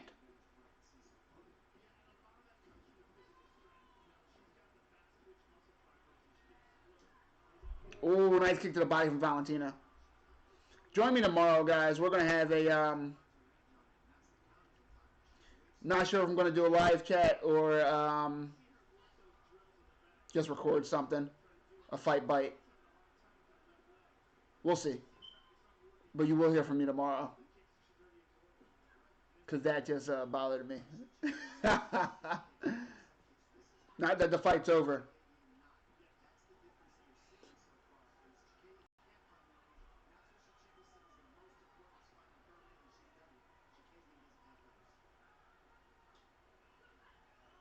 Valentina tried to fire first with that 1-2, but misses both. Kick to the body from Shevchenko. Caitlyn threw that front kick again, but again, I think she needs to put it right in that sternum or the gut of Valentina. Because you're not landing it to the face. Nice right hand from Caitlyn. Valentina fires back with a flurry, though. Not sure if it all landed, but it looks good to the judges. Judges don't have the view we have. They're looking right from cage side. They might not be on the same side of the cage. The ref might be in between them. You never know. So that flurry, whether it lands or not, it still might score. Is that the Vaseline from her eye? That's what I was Or wondering. is skin hanging off?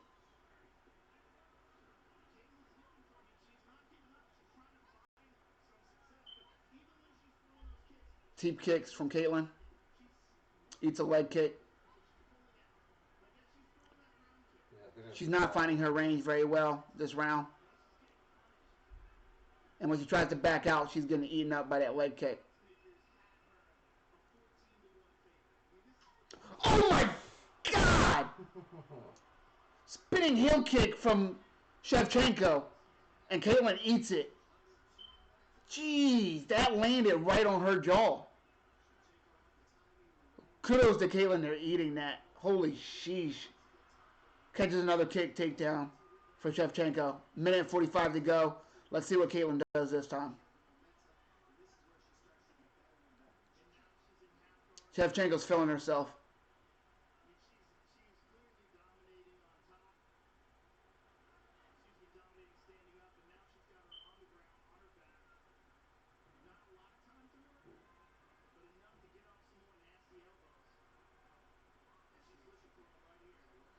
Shevchenko looking to land some strikes from half guard. Not posturing up, but definitely trying to create some space. Caitlyn now has the double underhooks trying to just keep Shevchenko close. Not able to put much power into those punches, Shevchenko. But also Caitlyn not able to move and get out of that position while holding her like that.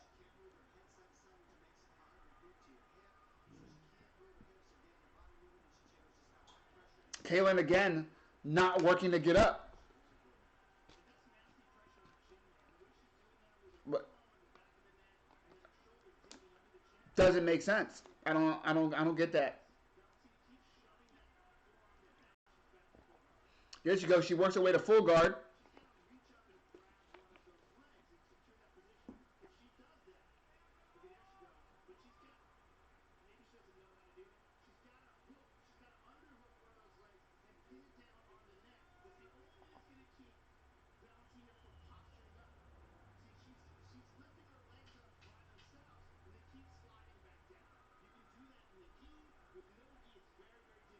Eats another elbow, Caitlin does. Oh, man. Caitlin is frustrating the hell out of me, guys. Not going to lie to you. She gets taken down again. Which, okay, you get taken down from Valentina Shevchenko. That's nothing to be upset about. But she doesn't work her way up. You saw when she was on the bottom in half guard.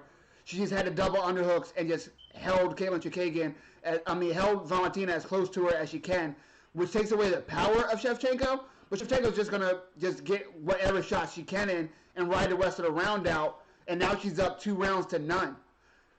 Caitlin then finally works her way to getting Shevchenko back into her full guard, but doesn't put her feet on the hips of Shevchenko, doesn't try to create space, doesn't try to create a scramble, doesn't try to get up, just tries to hold her tight again in her guard.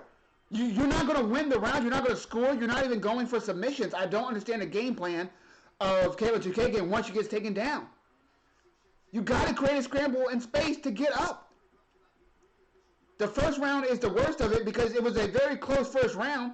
Caitlin Chookagian very well could have won that first round, but instead decided to stay on the bottom and not try to create a scramble and get up.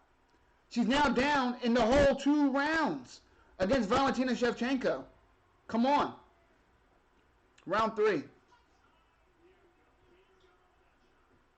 If it sounds like I'm being hard on her, guys, not what I'm trying to do. How did the last round get scored? I think that last round was Valentina Shevchenko. I think both rounds was Valentina. Caitlin Chookagian just tried to pull guard. Instead, she gets tripped. And Valentina winds up in side control. And now has Caitlin Chookagian in the crucifix.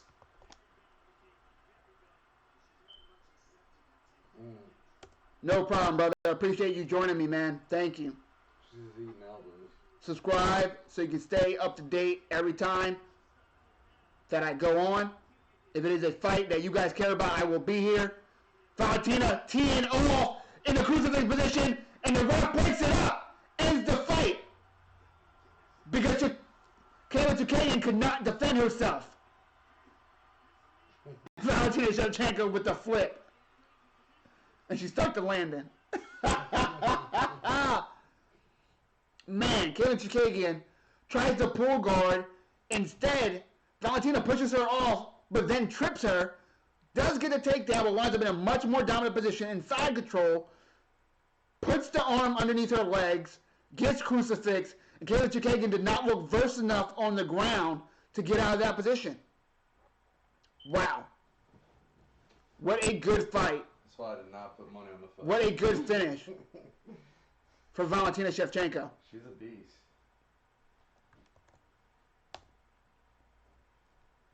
Wow, man.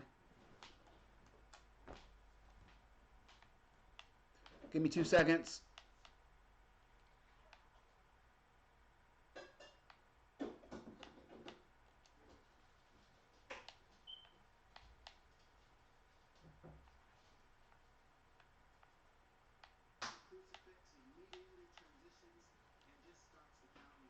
Yeah, that crucifix. Yeah, once you got If you can't get out of it, I mean, you're just defenseless. There's nothing in between your head and the opponent's fist. Like, look at her. She was just trying to cover up as best she can. She wasn't trying to get out. So if you're looking at it and you're saying she wasn't knocked out, she wasn't lumped up, a lot. She was cut. But, okay, she's not. Her face isn't getting broken. You're right. But she stopped trying to get out. She was just trying to use her hand to block her head as best she could. But she was just going to keep eating those shots until the round ended. You can't let her keep taking that damage. And if someone has just shown that they're just covering and they're not trying to defend themselves, intelligently defend themselves, you got to end that fight. What a win for the biggest favorite on the card, Valentina Shevchenko. Really good win. Third round TKO, and still Valentina Shevchenko. Like always, these men and women are putting it on the line. Let's listen to what they have to say. I'm going to turn it up. I'm going to shut the hell up for a minute. Yes, very, very hard for me to shut the hell up. Oh, look at the feet. Look at the heavy feet. Valentina with the moves.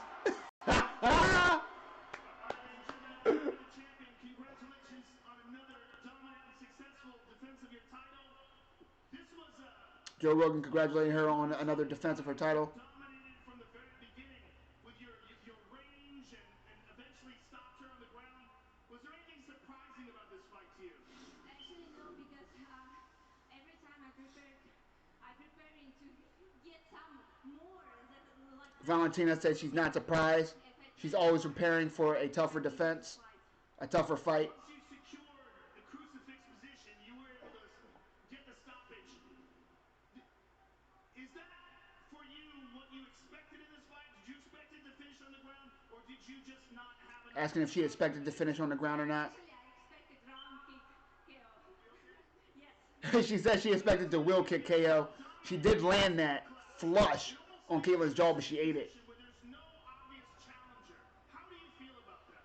I feel there is Asking what her next move is since there's no challenger. 125 division, and I feel that I still have to fight them. But I open for anything. I open for any fight that comes in the future. Valentina said she opened to everything. Of course, she's a true champion. And it's an honor calling your fight. You gotta love it, man. And congratulations to one of the best martial arts on the planet, ladies and gentlemen, Valentina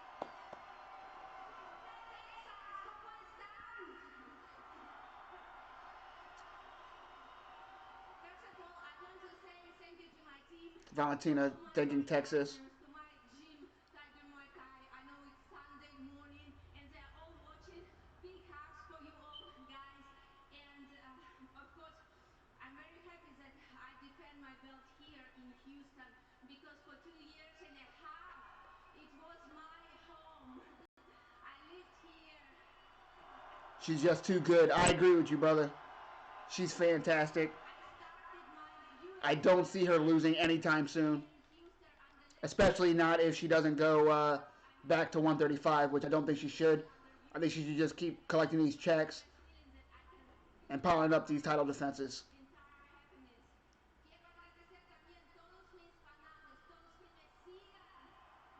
Shevchenko showing off one of the 6 languages she speaks. Because again, she is an international spy sent here to take over the world.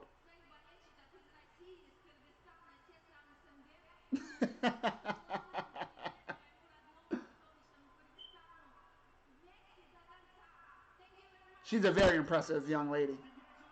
Man. She can fight, she can dance, she can shoot, she can act, and she can speak so many languages.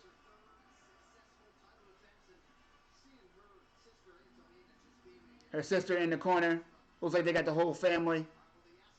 Fantastic. What a great win for Shevchenko. In a second, we're going to go ahead and take a look and see what's next for her. Jorge Masvidal, a.k.a. Street Jesus, in the building with his man, Yoel Romero, the soldier of God, facing Israel Adesanya in the next main event. Pay-per-view main event, I should say. UFC 248. Woo! That card is sexy. Cannot wait for that card.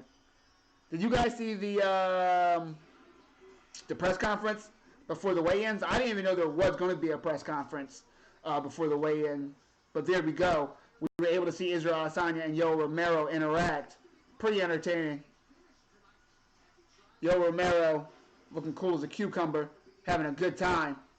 Israel Adesanya with the verbal jarbs, as always. Dominic Reyes looks ready for his title shot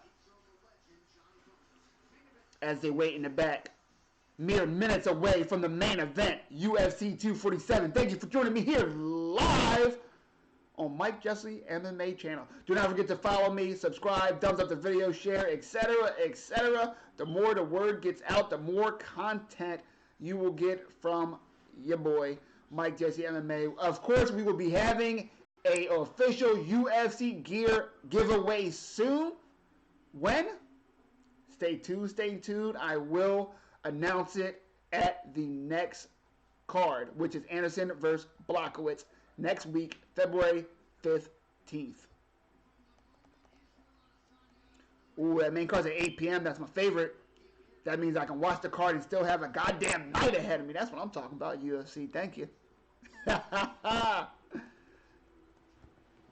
right, guys. I'm going to go ahead and take a look at the 125-pound women's flyweight division and see what is next for your champion, Valentina Shevchenko.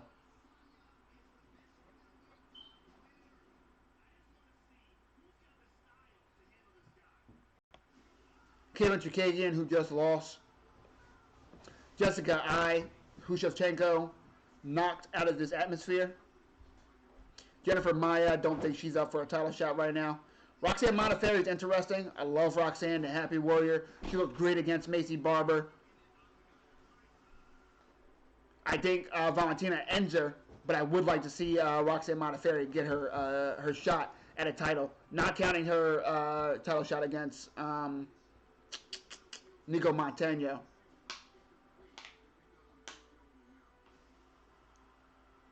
Which was because Sajara Eubanks missed weight. And then after that, Viviana Arroyo, Lauren Murphy, Andrea Lee, Macy Barber, Alexis Davis, a bunch of people that are not ready for title shots. Antonia Shevchenko at number 11, but of course I do not picture the sisters fighting each other, even for a belt. Very hard to see a clear path for Valentina moving forward, but again, I think she really should just keep racking up these title defenses. All right, let's take a closer look at our main event of the evening, Jon Jones versus Dominic Reyes.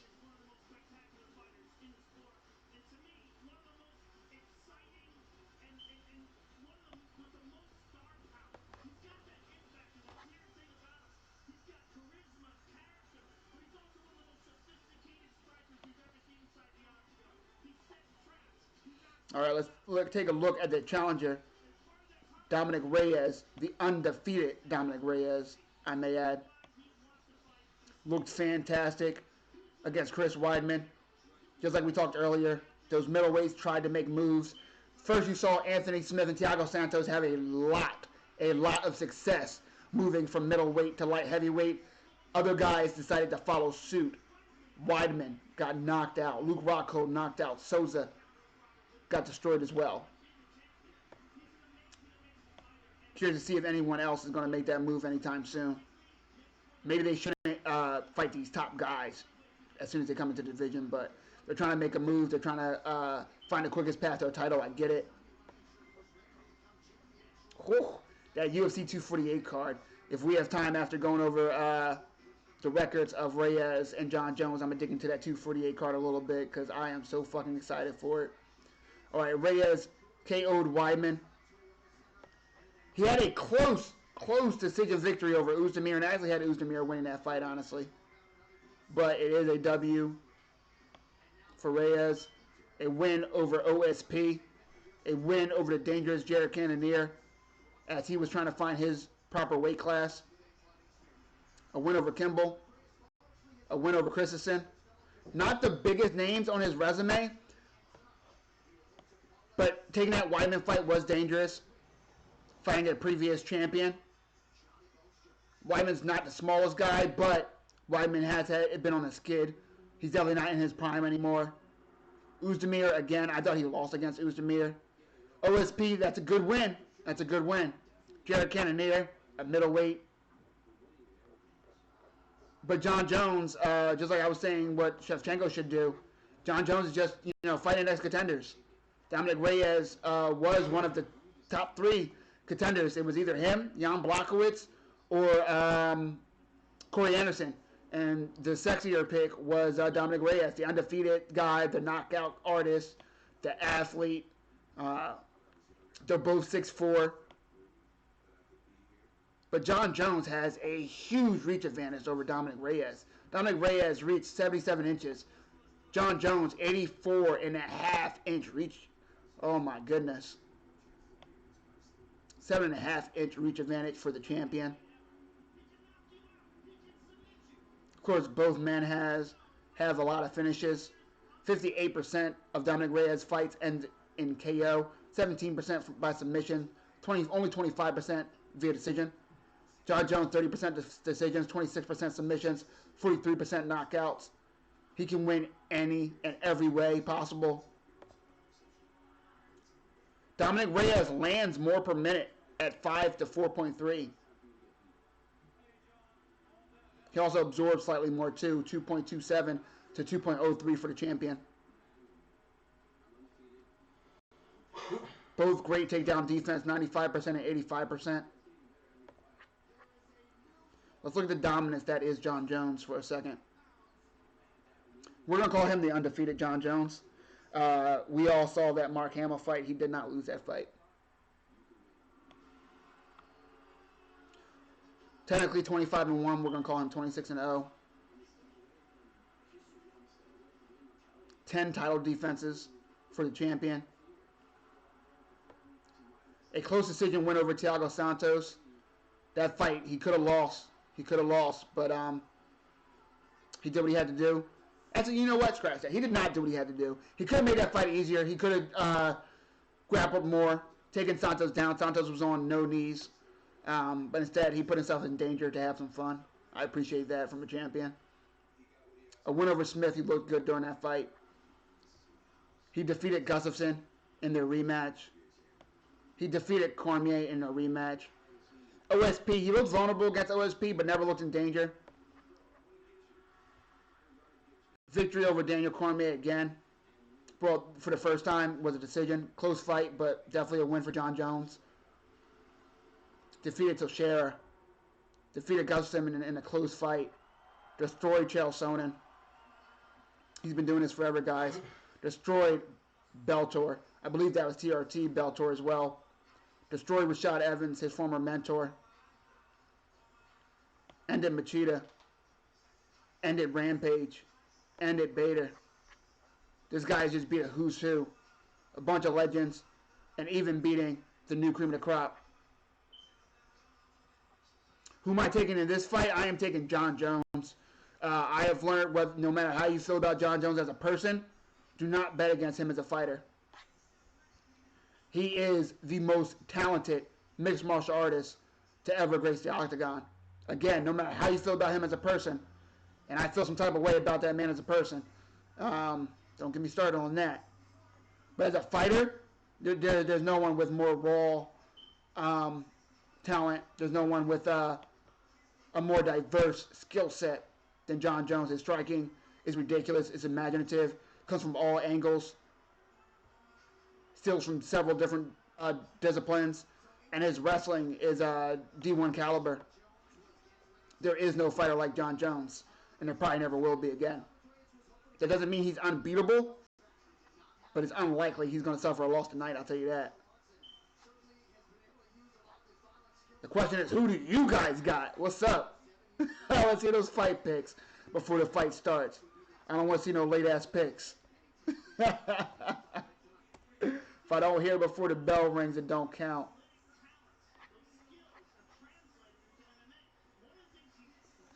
Dominic Reyes, my friend, in my friend's opinion, was saying that Dominic Reyes looked a little shook at the weigh-ins. Not sure if you guys saw it. Not sure he looked shook, but he definitely didn't know what to do.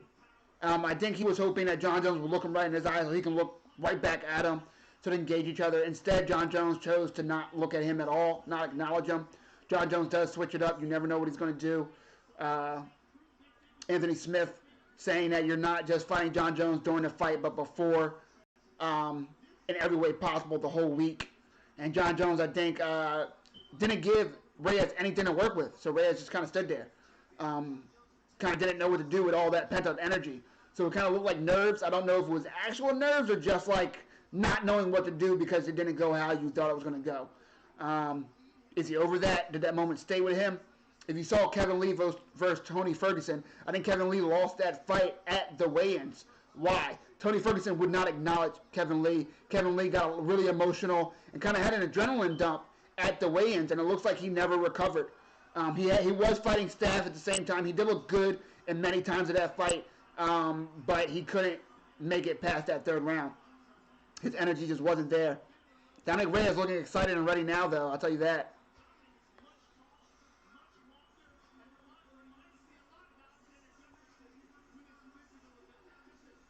John Jones wins. I agree with you, brother. I agree. Dominic Reyes is a character. I'll tell you that. He's doing a lot.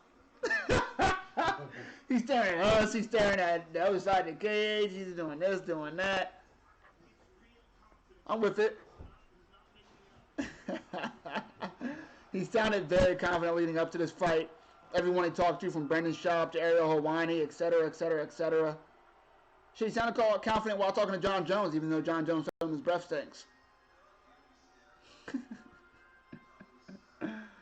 John Jones is one of the better trash talkers in the UFC. All right, real quick, guys. UFC 248, we are going to talk about that. Even though the main event after that, Lee versus Oliveira, Kevin Lee, I need to have like about 3 podcasts about how impressed I am with Kevin Lee and the decision he's making. He's taking the hard way up, and I appreciate and respect that shit. All right, UFC 248, the main event, of course, Israel Adesanya versus Yoel Romero. That is going to be a banger. They match up so good against each other, and they match up so bad against each other. They both have things that you would assume are a weakness to one of them, and they also have things that are very strong against one another. It is going to be a wild stylistic matchup, and I cannot wait. A dangerous fight for Israel Adesanya that he does not have to take, and maybe the last opportunity that Yoel has to fight for a belt, at least at 185. Zhang Wei Li defending her strap against Joanna Champion. Joanna Champion trying to become a champion again. Cannot wait for that fight. Both girls really strong. Both girls really big for the division. I think Joanna is going to have a lot of volume, but Wei Li is just going to have so much raw strength. I want to see how well Joanna is able to take those shots. Derek Brunson against the young up-and-comer Edmund Shabazian. The winner of this bout is going to be able to get a top 7, top 8-ish fight in the middleweight division, which it's such a deep and exciting division. I also need to talk about the middleweight division more. This division is becoming so much more exciting than we've seen. The old guys are starting to go out. The new young blood is starting to be infused into that top 10, top 15. Can't wait to see how this division turns out in the next year or two. It's going to be really exciting, especially seeing some of the older guys try to move to heavier weight classes. John Jones looks in great shape, by the way. He looks in fantastic shape. But Edmund Shabazian versus Derek Brunson is going to be a hell of a fight. Can't wait. Jared Cannonier versus TBD. I really hope they get someone to fight this guy. He really deserves a high-level fight. It was hoping to be Robert Whittaker for a #1 contenders bout to see who fights Israel Adesanya next. Probably after Paulo Costa, of course. But now he's just sitting there without a dance partner. Hopefully it's Darren Till. That would be a good matchup.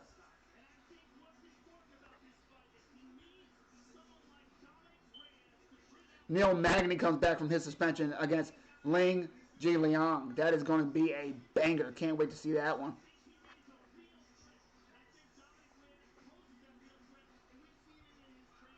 What is going on, brother? Thank you for joining me as always, bro.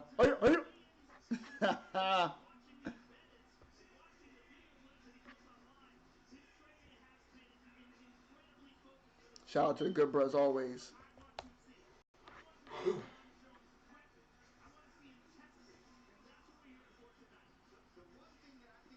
Yeah, that main card for 248 is lights out, man.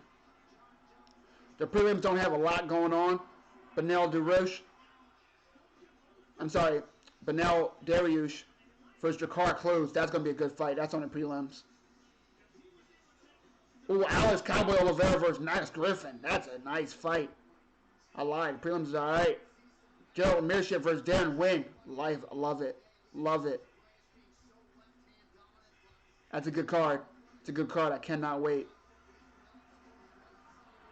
Lee versus Oliveira, dangerous fight. Probably the biggest fight of Oliveira's career. If he wins this, he can definitely call out a top 7 opponent, top 7, top 8 opponent in lightweight division. He's never shown up for the big one, but he's on a 6-fight winning streak and a 6-fight finish streak. Kevin Lee, meanwhile, coming off a great win over a great prospect in Gregor Gillespie, gave him his first loss, looking to derail Oliveira as well. Damian Maia versus Gilbert Burns as co-main event. Woo! Carlos Jr., a.k.a. Shoeface, is on the card. Ronda Marcos versus Amanda Ribas. That's a good fight. Johnny Walker coming back. Was unaware. Johnny Walker coming back versus Nikita Krylov. This is a nice card, guys. Nice showing for Brazil. They always bring it when they go to Brazil. I love it. Juicy Formiga versus Brandon Moreno. That's a fun one. Francisco Trinaldo versus John McDessie. A dangerous fight for both of those guys. Francisco Trinaldo is like the gauge to see if you are top 15 in that lightweight division. A win over him for John McDessie is really big. Trinaldo, if he's able to beat McDessie, shows that he still deserves to be in the running of that top 15. I believe he's out of the rankings right now. But of course, 1 or 2 wins and he's right back in. Everyone knows how good and how talented and how game Trinaldo is. Never an easy fight.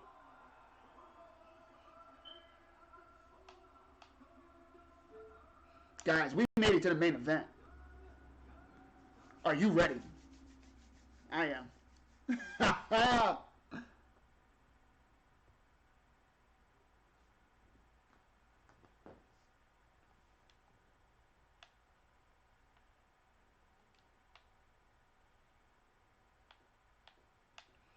If you need a link for this main event, let me know. I got you. Do not forget, thumbs up, follow, subscribe. Follow me on all major platforms at, you guessed it, Mike Jesse MMA. Next time we will be live is next week at 8 p.m. Eastern Standard Time for Jan Blachowicz versus Corey Anderson. Do not miss it. It's going to be good. I think we have a BKFC bout coming soon, guys. You know I love me some bare knuckle, baby. Let's check and see when that is before this bout gets going.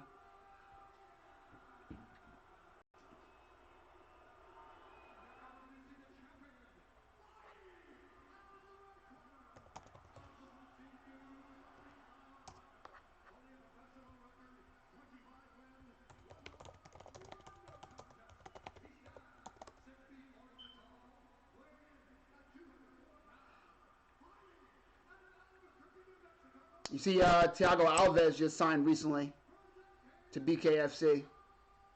Ooh, I'm glad I checked, guys. The next BKFC bout is next week, next Saturday. Let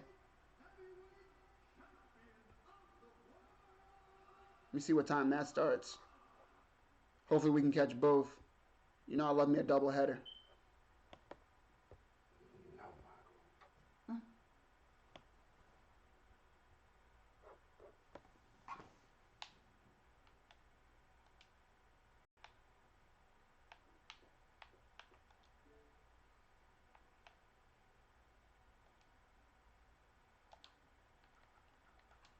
Just getting my stream together, guys. Give me 2 seconds.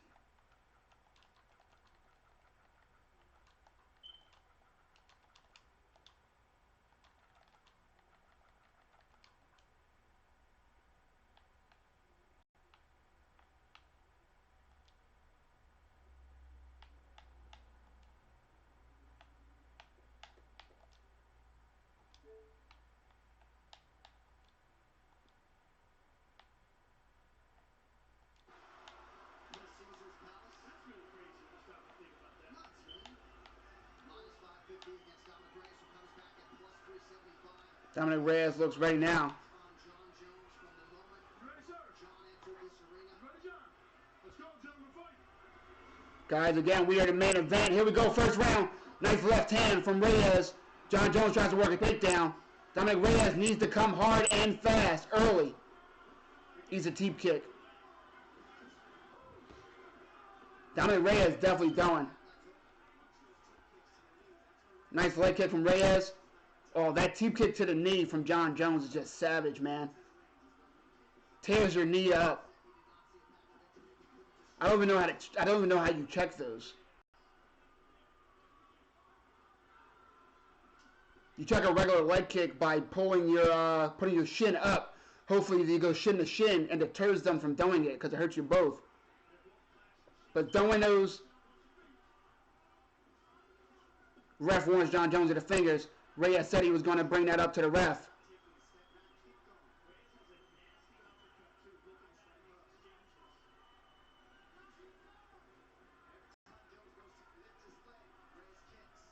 Oh, I gotta get these stats for y'all. You know I get to talking. Just misses, Reyes does. These guys are both exchanging. Reyes landing more shots. Nice body shot from Reyes. Multiple warnings for extending the fingers to John Jones. Dan Murgliata is on him.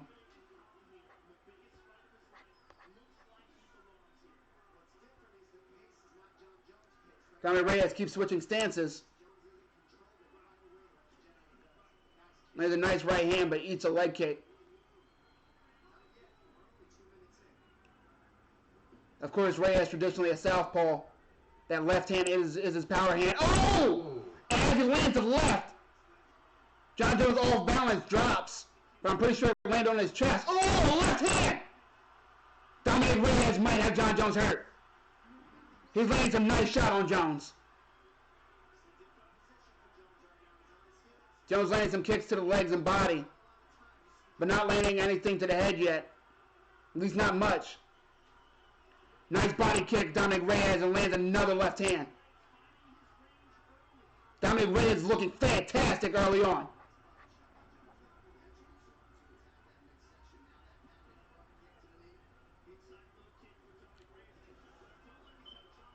Dominic Reyes is landing that left hand again and again and again. John Jones' best strikes so far are those teep kicks to the quad that attack your knee.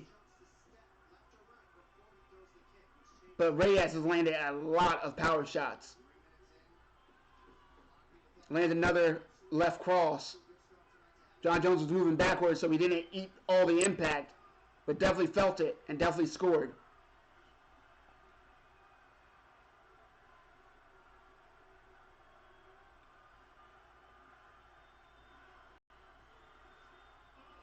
Ooh, head kick blocked. Dominic is attacking though. Oh, spinning back kick. Left hand blocked. Body kick blocked by Reyes. John Jones going for it now. Reyes needs to be careful not to use too much energy. Show the fight? No, because they would just ban my stream, brother. You'd watch it for 2 seconds. There's a link. You're welcome. Subscribe and like this video. I appreciate it. We are here again next week at 8 p.m. for Jan Blachowicz, Corey Anderson. Nice body shot from Reyes. Left kick from Reyes. Lands on the body.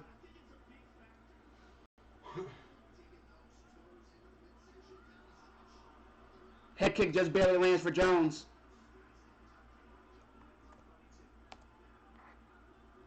There you go, brother. Enjoy. Head kick blocked from John Jones.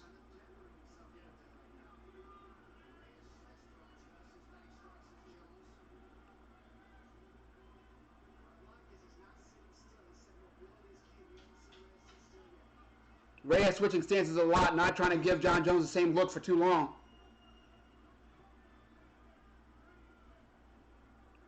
What a first round. Guys, give me 2 seconds, grab some water. You're welcome, brother.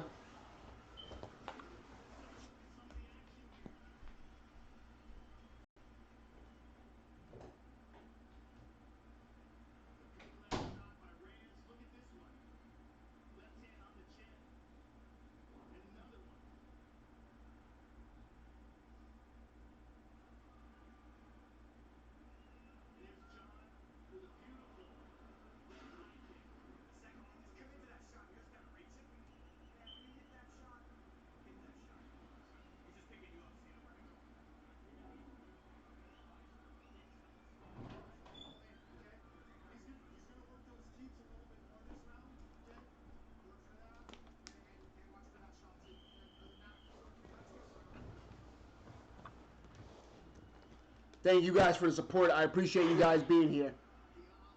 These fights would not be as fun if I did not have you enjoying it with me. I mean that. Dominic Reyes looking confident after that round. John Jones looks to be breathing a little hard. That was a hard round for Jones. I think that was Dominic Reyes' round. I definitely score for him. Nice body kick for Reyes.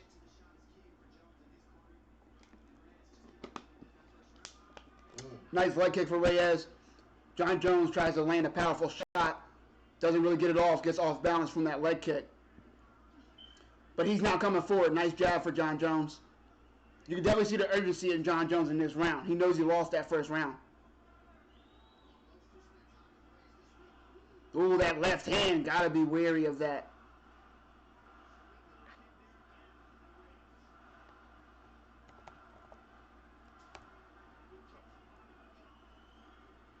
I'm going to get you a backup stream in 2 seconds. Give me a second, brother. I got you. Dominic Reyes stalking him. John Jones trying to circle out, but Reyes not letting him breathe at all. Reyes is all over John Jones.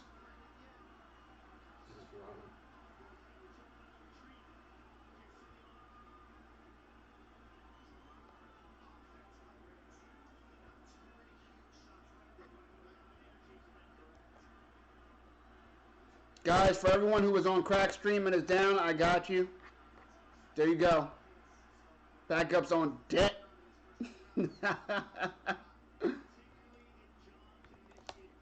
Crack stream's down, guys. I got you with the backup. Don't worry.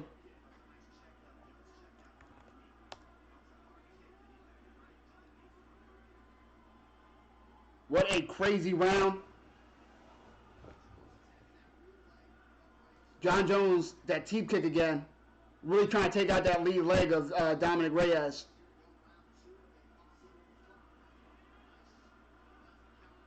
John Jones almost able to catch that kick.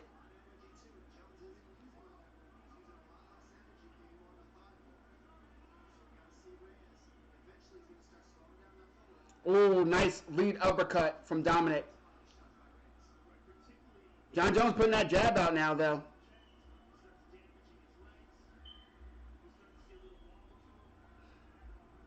John Jones definitely being, the more patient fighter. Nice jab. Cross to the body from Reyes. Nice kick to the body from Reyes. Reyes is landing a lot of shots on Jones. 42-24 per the live UFC.com stats.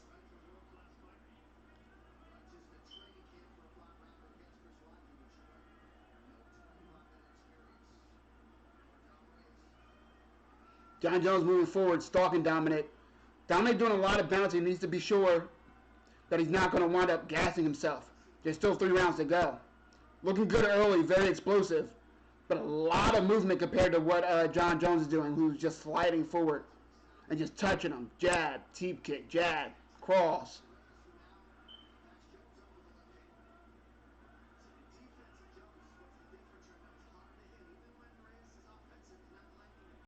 Jab to the body from Reyes. Oh, nice jab from John. That landed nice. Dominic was trying to step forward and boom, ate that jab. Stiffened him a little bit. Didn't daze him, but he definitely felt that. Nice cross from John. Both men trading jabs. Hell of a main event so far. Nice cross lands for Dominic Reyes. Woo! Loving this.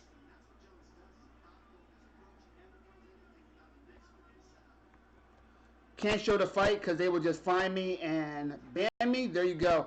My man Anosity, what's going on, brother? Welcome, welcome, welcome. Links on deck, guys. There you go. If you're just joining, you need a link, let me know.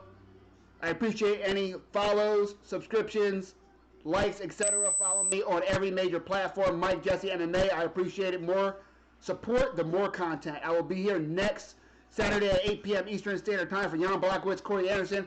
Right now, we are here for UFC 247, the main event. Jon Jones versus Dominic Reyes. This is the second round, a very close round, closer than the first. The first round I scored for Dominic Reyes. This round, I don't know, but Dominic is landing some really powerful shots. But you do see Jon Jones closing the gap in the amount of strikes. A hell of a leg kick on the end of that combo for Dominic Reyes. This fight is way closer and way more exciting than I imagined it being. There you go, brother.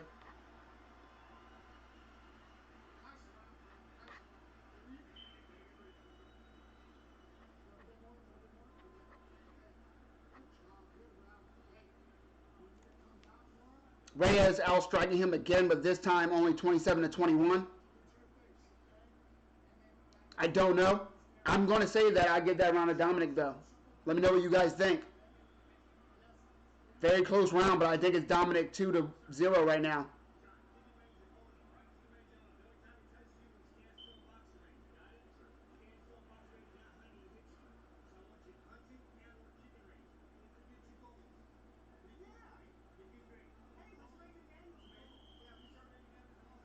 John was like a man that knows he's down 2 rounds. This third round is about to be so goddamn important, guys. Do not blink.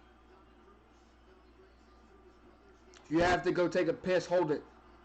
I think it's gonna knock him out this round, Mike. Use a water bottle like a man. Let's go. Third round. Nice leg kick from Jon Jones. Look for Jon Jones to try to work the takedowns as well. Oh, 19. Oh, almost eats a head kick. Eats it. Dominic Reyes still looks fresh, guys. Sweating a lot, but he's still fast, still explosive, still strong, still dangerous. And he's bringing it to Jon Jones. Holy shit.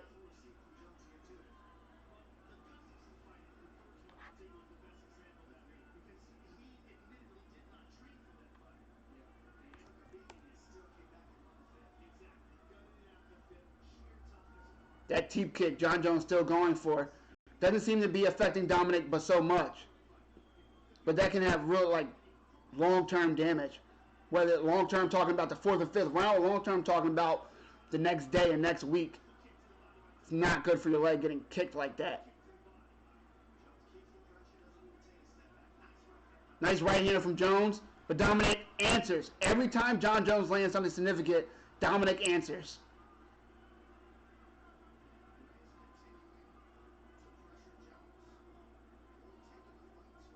Both men just back and forth, man.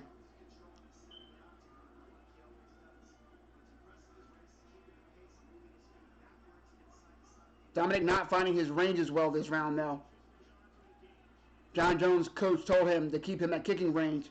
Said he only hits you when you stand still at boxing range. And Jon Jones definitely using those leg kicks, those teep kicks. Oh, to keep the range. Both men laying really good jabs right then.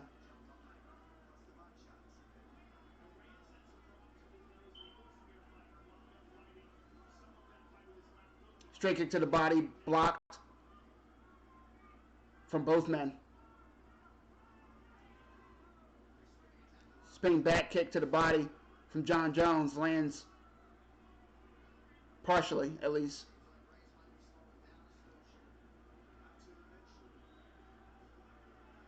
Oh! Dominic just tried to wing that left hand but missed. Needs to be careful not to exert too much energy. Because Jon Jones definitely has 5-round cardio.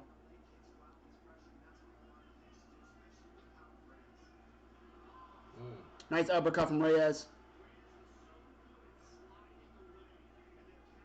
Nice leg kick from Reyes. Reyes doing a good job not giving John Jones but so many opportunities. And like I said, watch John Jones try to go for the takedown. Oh, Reyes able to defend. Good shit. Nice elbow in the clinch from Reyes. And create space. That's what you want to see if you're in Reyes' corner. Nice body shot from Reyes.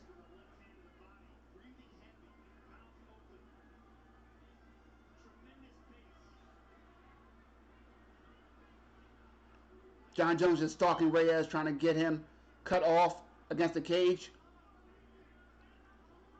And when he does that, watch what side Reyes circles out at. Because if he circles towards Jones's power, towards Jones's right side, he could be in for a rude awakening. High kick blocked from Dominic Reyes. Nice left hand though. Landing that left hand a lot. Which is surprising because John Jones said that the only thing he had to worry about was the left hand. Eating a lot of them. There we go, straight left right there. Dominic just so fast with it.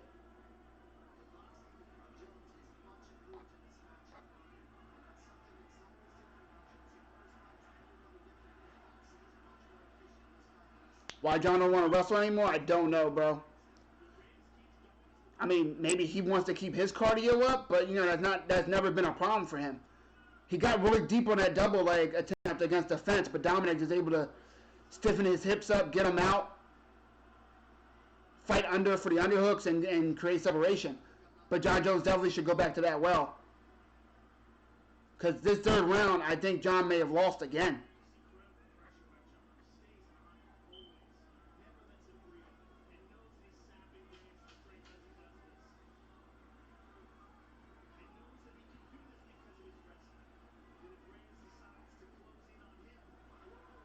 John Jones tries to go for a flying attack.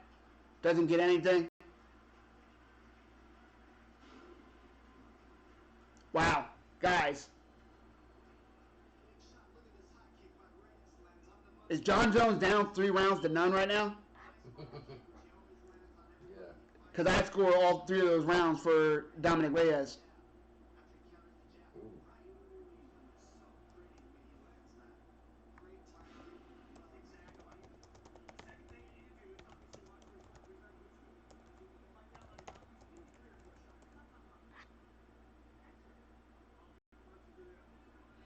Guys, again, if you need a link, let me know. I got you.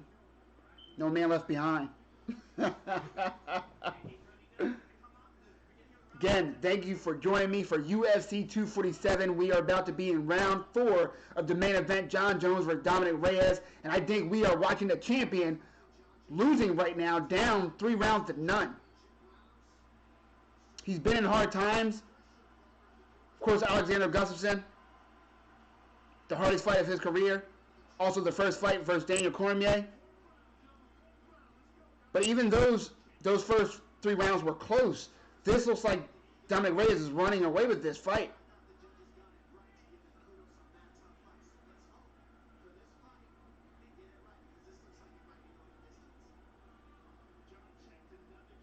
Oh, nice lead check hook from Dominic. And I think he hurt John Jones. Landing some left hands too. Oh, he's landing some shots on John. If John's not hurt, then goddamn he has a chin on him. Trying to fight for the takedown, unable to get it, but now takes Dominic's back. Dominic spinning around, fighting for underhooks. John able to finally get him down. But Dominic able to work his way up. John Jones has the back. Dominic rightfully grabs the wrist and spins around to face John Jones so that they're chest to chest again. God damn, this is some good defensive grappling from Dominic Reyes. Wow. Remember, we're talking about John Jones, the man that was able to take down Daniel Cormier, an Olympic caliber wrestler. And he's unable to keep Dominic Reyes down. Wow. Nice lead check hook again from Dominic Reyes, that time with the left. Dominic keeps switching stances, keeps switching that lead hand to keep John guessing and uncomfortable.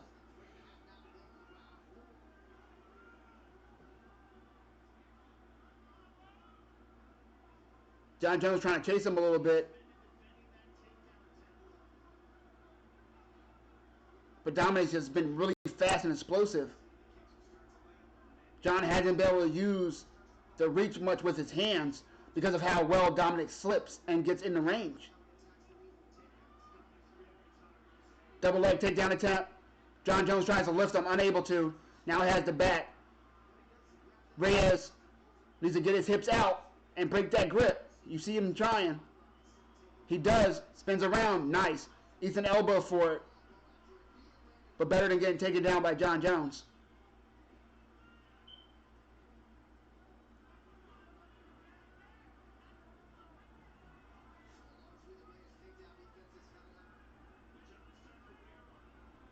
Nice body shot. Again from Dominic. 2 body shots. Oh, lands a nice left hook. Leg kick from John. Landed hard. I think Dominic felt that one. You saw him bounce afterwards.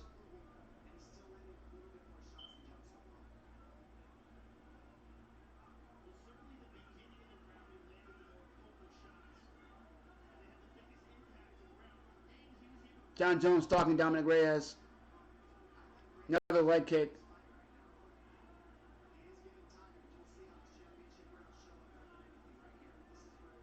That lead check hook from Reyes, no matter what stance he's in, is landing. Looks really nice, too.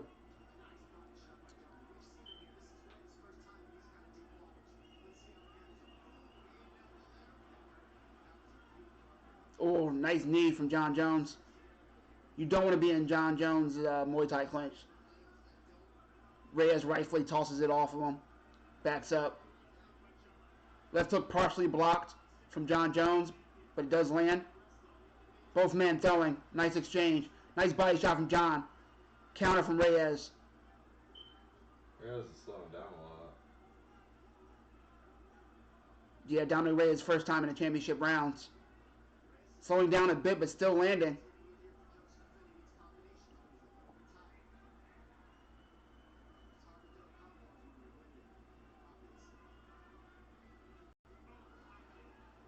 Head kick blocked by Reyes.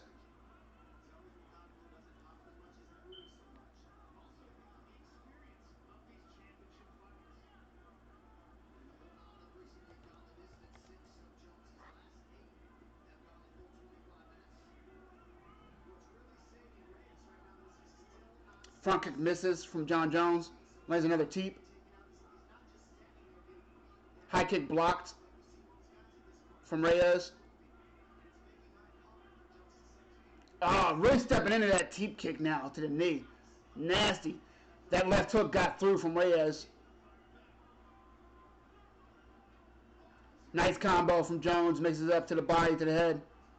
Oh, another right hand from Jones. Oh, boy. I don't know who won that round. I think Jones might have got that round. I don't know who won that round, guys. My boy got Jones. Who y'all got?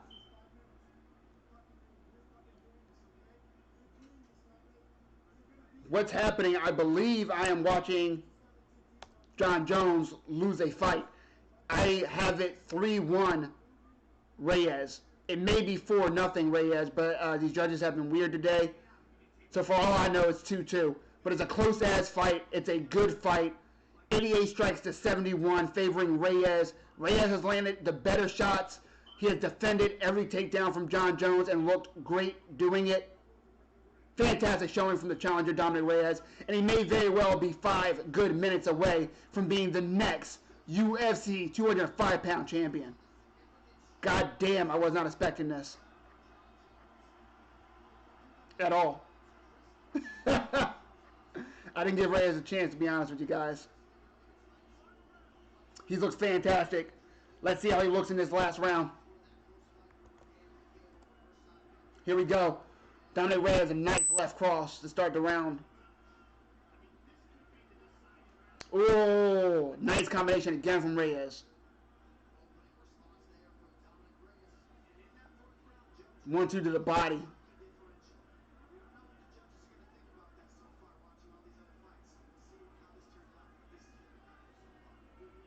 All Reyes so far in the first 30 seconds. John Jones going for a desperate double leg takedown, but able to get it. That's just good wrestling right there. He took a blind double leg takedown from about 5 feet out, 4 feet out or so. Now trying to get the back desperately. He wants a finish. He's trying to get this fight to the ground so that he can try to finish Dominic Reyes. Dominic Reyes with great wrestling defense, though. God damn. Getting his hips out every single time. Technically, he was taken down twice, but able to get right back up.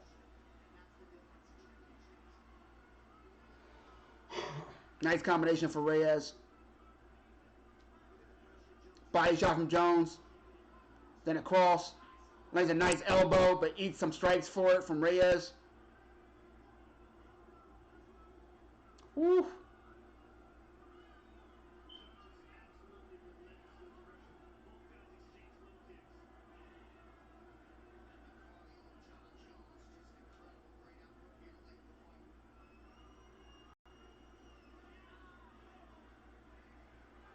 Nice striking from both men. Oh, nice body kick from John Jones.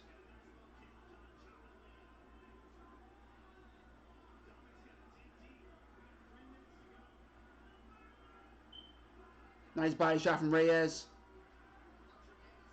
Guys, I think John Jones needs a finish, and he has 3 minutes to do it. We've seen champions turn it around before.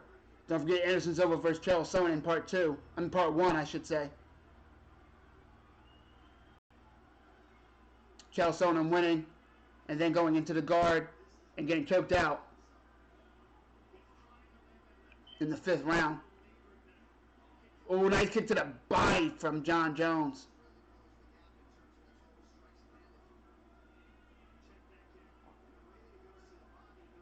John Jones stalking Reyes now. Again, I think he knows he needs a finish. Nice leg kick from Jones. Oh, nice elbow from Jones. Eats a couple, though. Spinning back into the body from Jones.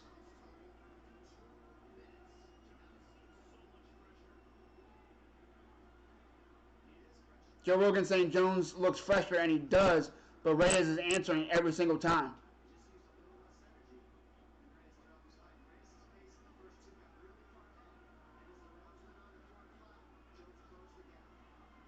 Oh, ducks under a head kick and has a vicious counter shot. Reyes does. Kick to the body for Jones.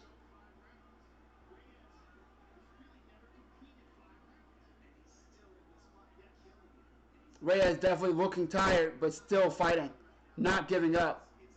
Trying to keep this lead.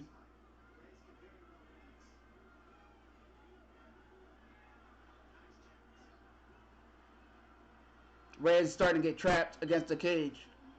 John Jones waiting to capitalize. Nice kick to the body from Jones. Reyes just sitting there right now. John Jones needs to pull the trigger. He's afraid to eat one of those big left hands, though. Understandably so. Spinning back kick to the body again from Jones. Lands.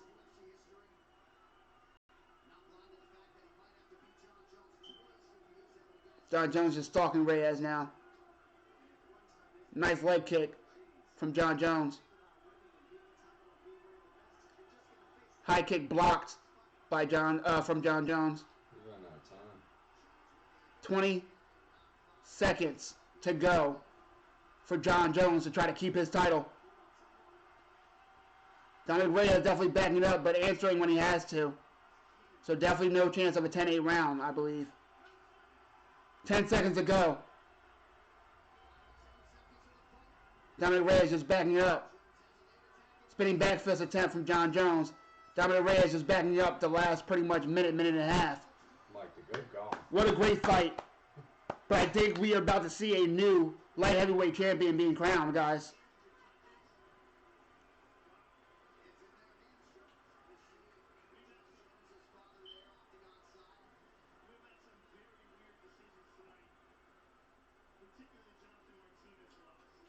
I have no idea what these judges are about to do. But if they are competent, I believe they're about to hand Dominic Reyes a championship. Jones just chips with weak kicks. Yeah, that's pretty much what he did the whole time. He do a couple head kicks, but a lot of teep kicks, a lot of front kicks to the body. Nothing enough to stop or slow down Dominic Reyes, though. And I think that really doing for Luke that I thought his ace in the hole was trying to go for a takedown and was unable to get one successfully for any meaningful period of time.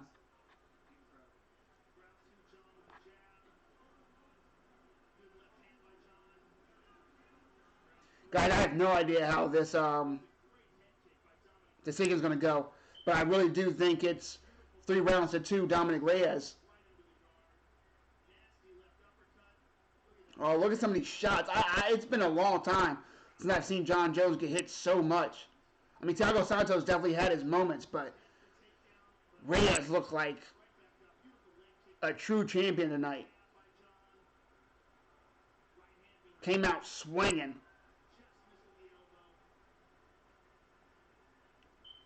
Jon Jones definitely had his moments and clearly closed that gap in the last 2 rounds.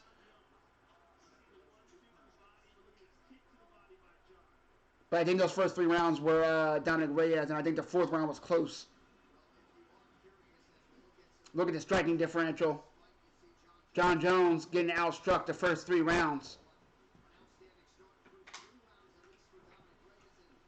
The second round landed more strikes, but I think Dominic Reyes landed the harder strikes. But definitely, I think Jon Jones probably took that round, and he definitely took the 5th round.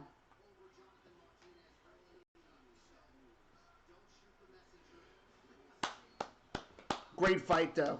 Hope you guys had fun. We are waiting for the decision. Do not forget to join me next week, Saturday, February 15th at 8 p.m. Eastern Standard Time. Corey Anderson versus Jan Blachowicz. Here we go. I'm going to turn it up as the card gets read.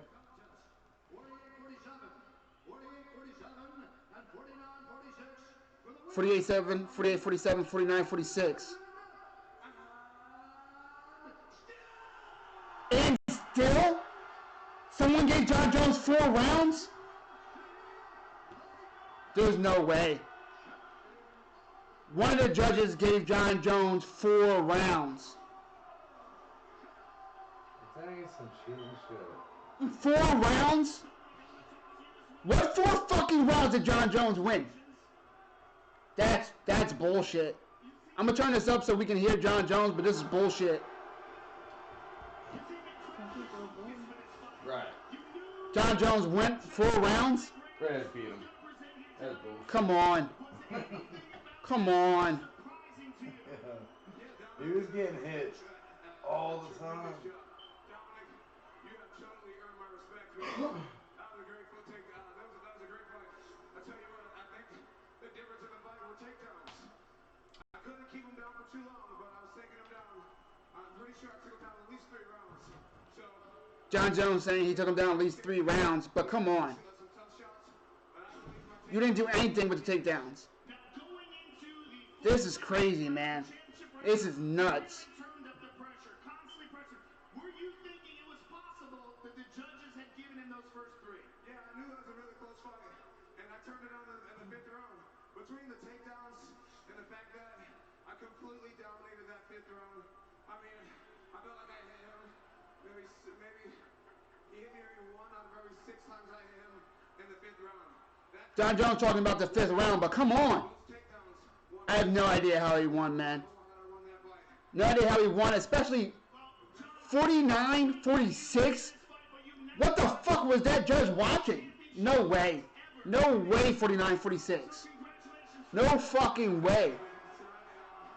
Thank you guys so much. I love you guys so much. Hey, to break a record, to become a part of American history in this way. Guys, come on. I wouldn't want it easy. I really hope you guys join me next week for Jan Blachowicz, Corey Anderson. If you enjoyed the fight, please, guys, please, please, please, like the video, follow. I appreciate it. It helps me a lot. You have no idea. And either way, I appreciate the fuck out of you guys. You've been active in the chat. You've been supporters all throughout. A lot of you guys are joining me for the third, fourth, fifth, sixth time. I appreciate the fact that you guys keep coming back, whether it's for me or the links. Much appreciated, guys. Thank you. This was a great night of fights. I had a fucking ball, and it's because you guys were here to enjoy these fights with me. Until next time, guys, yes, this was a fucking robbery. Dominic Reyes, I hope he gets a rematch instantly. Thank you guys again for joining me. I had a great fucking time. See you next time. When? 8 p.m. Eastern Standard Time, February 15th, UFC, Jan Blachowicz versus Corey Anderson. Then we are going to go to BKFC. See you then.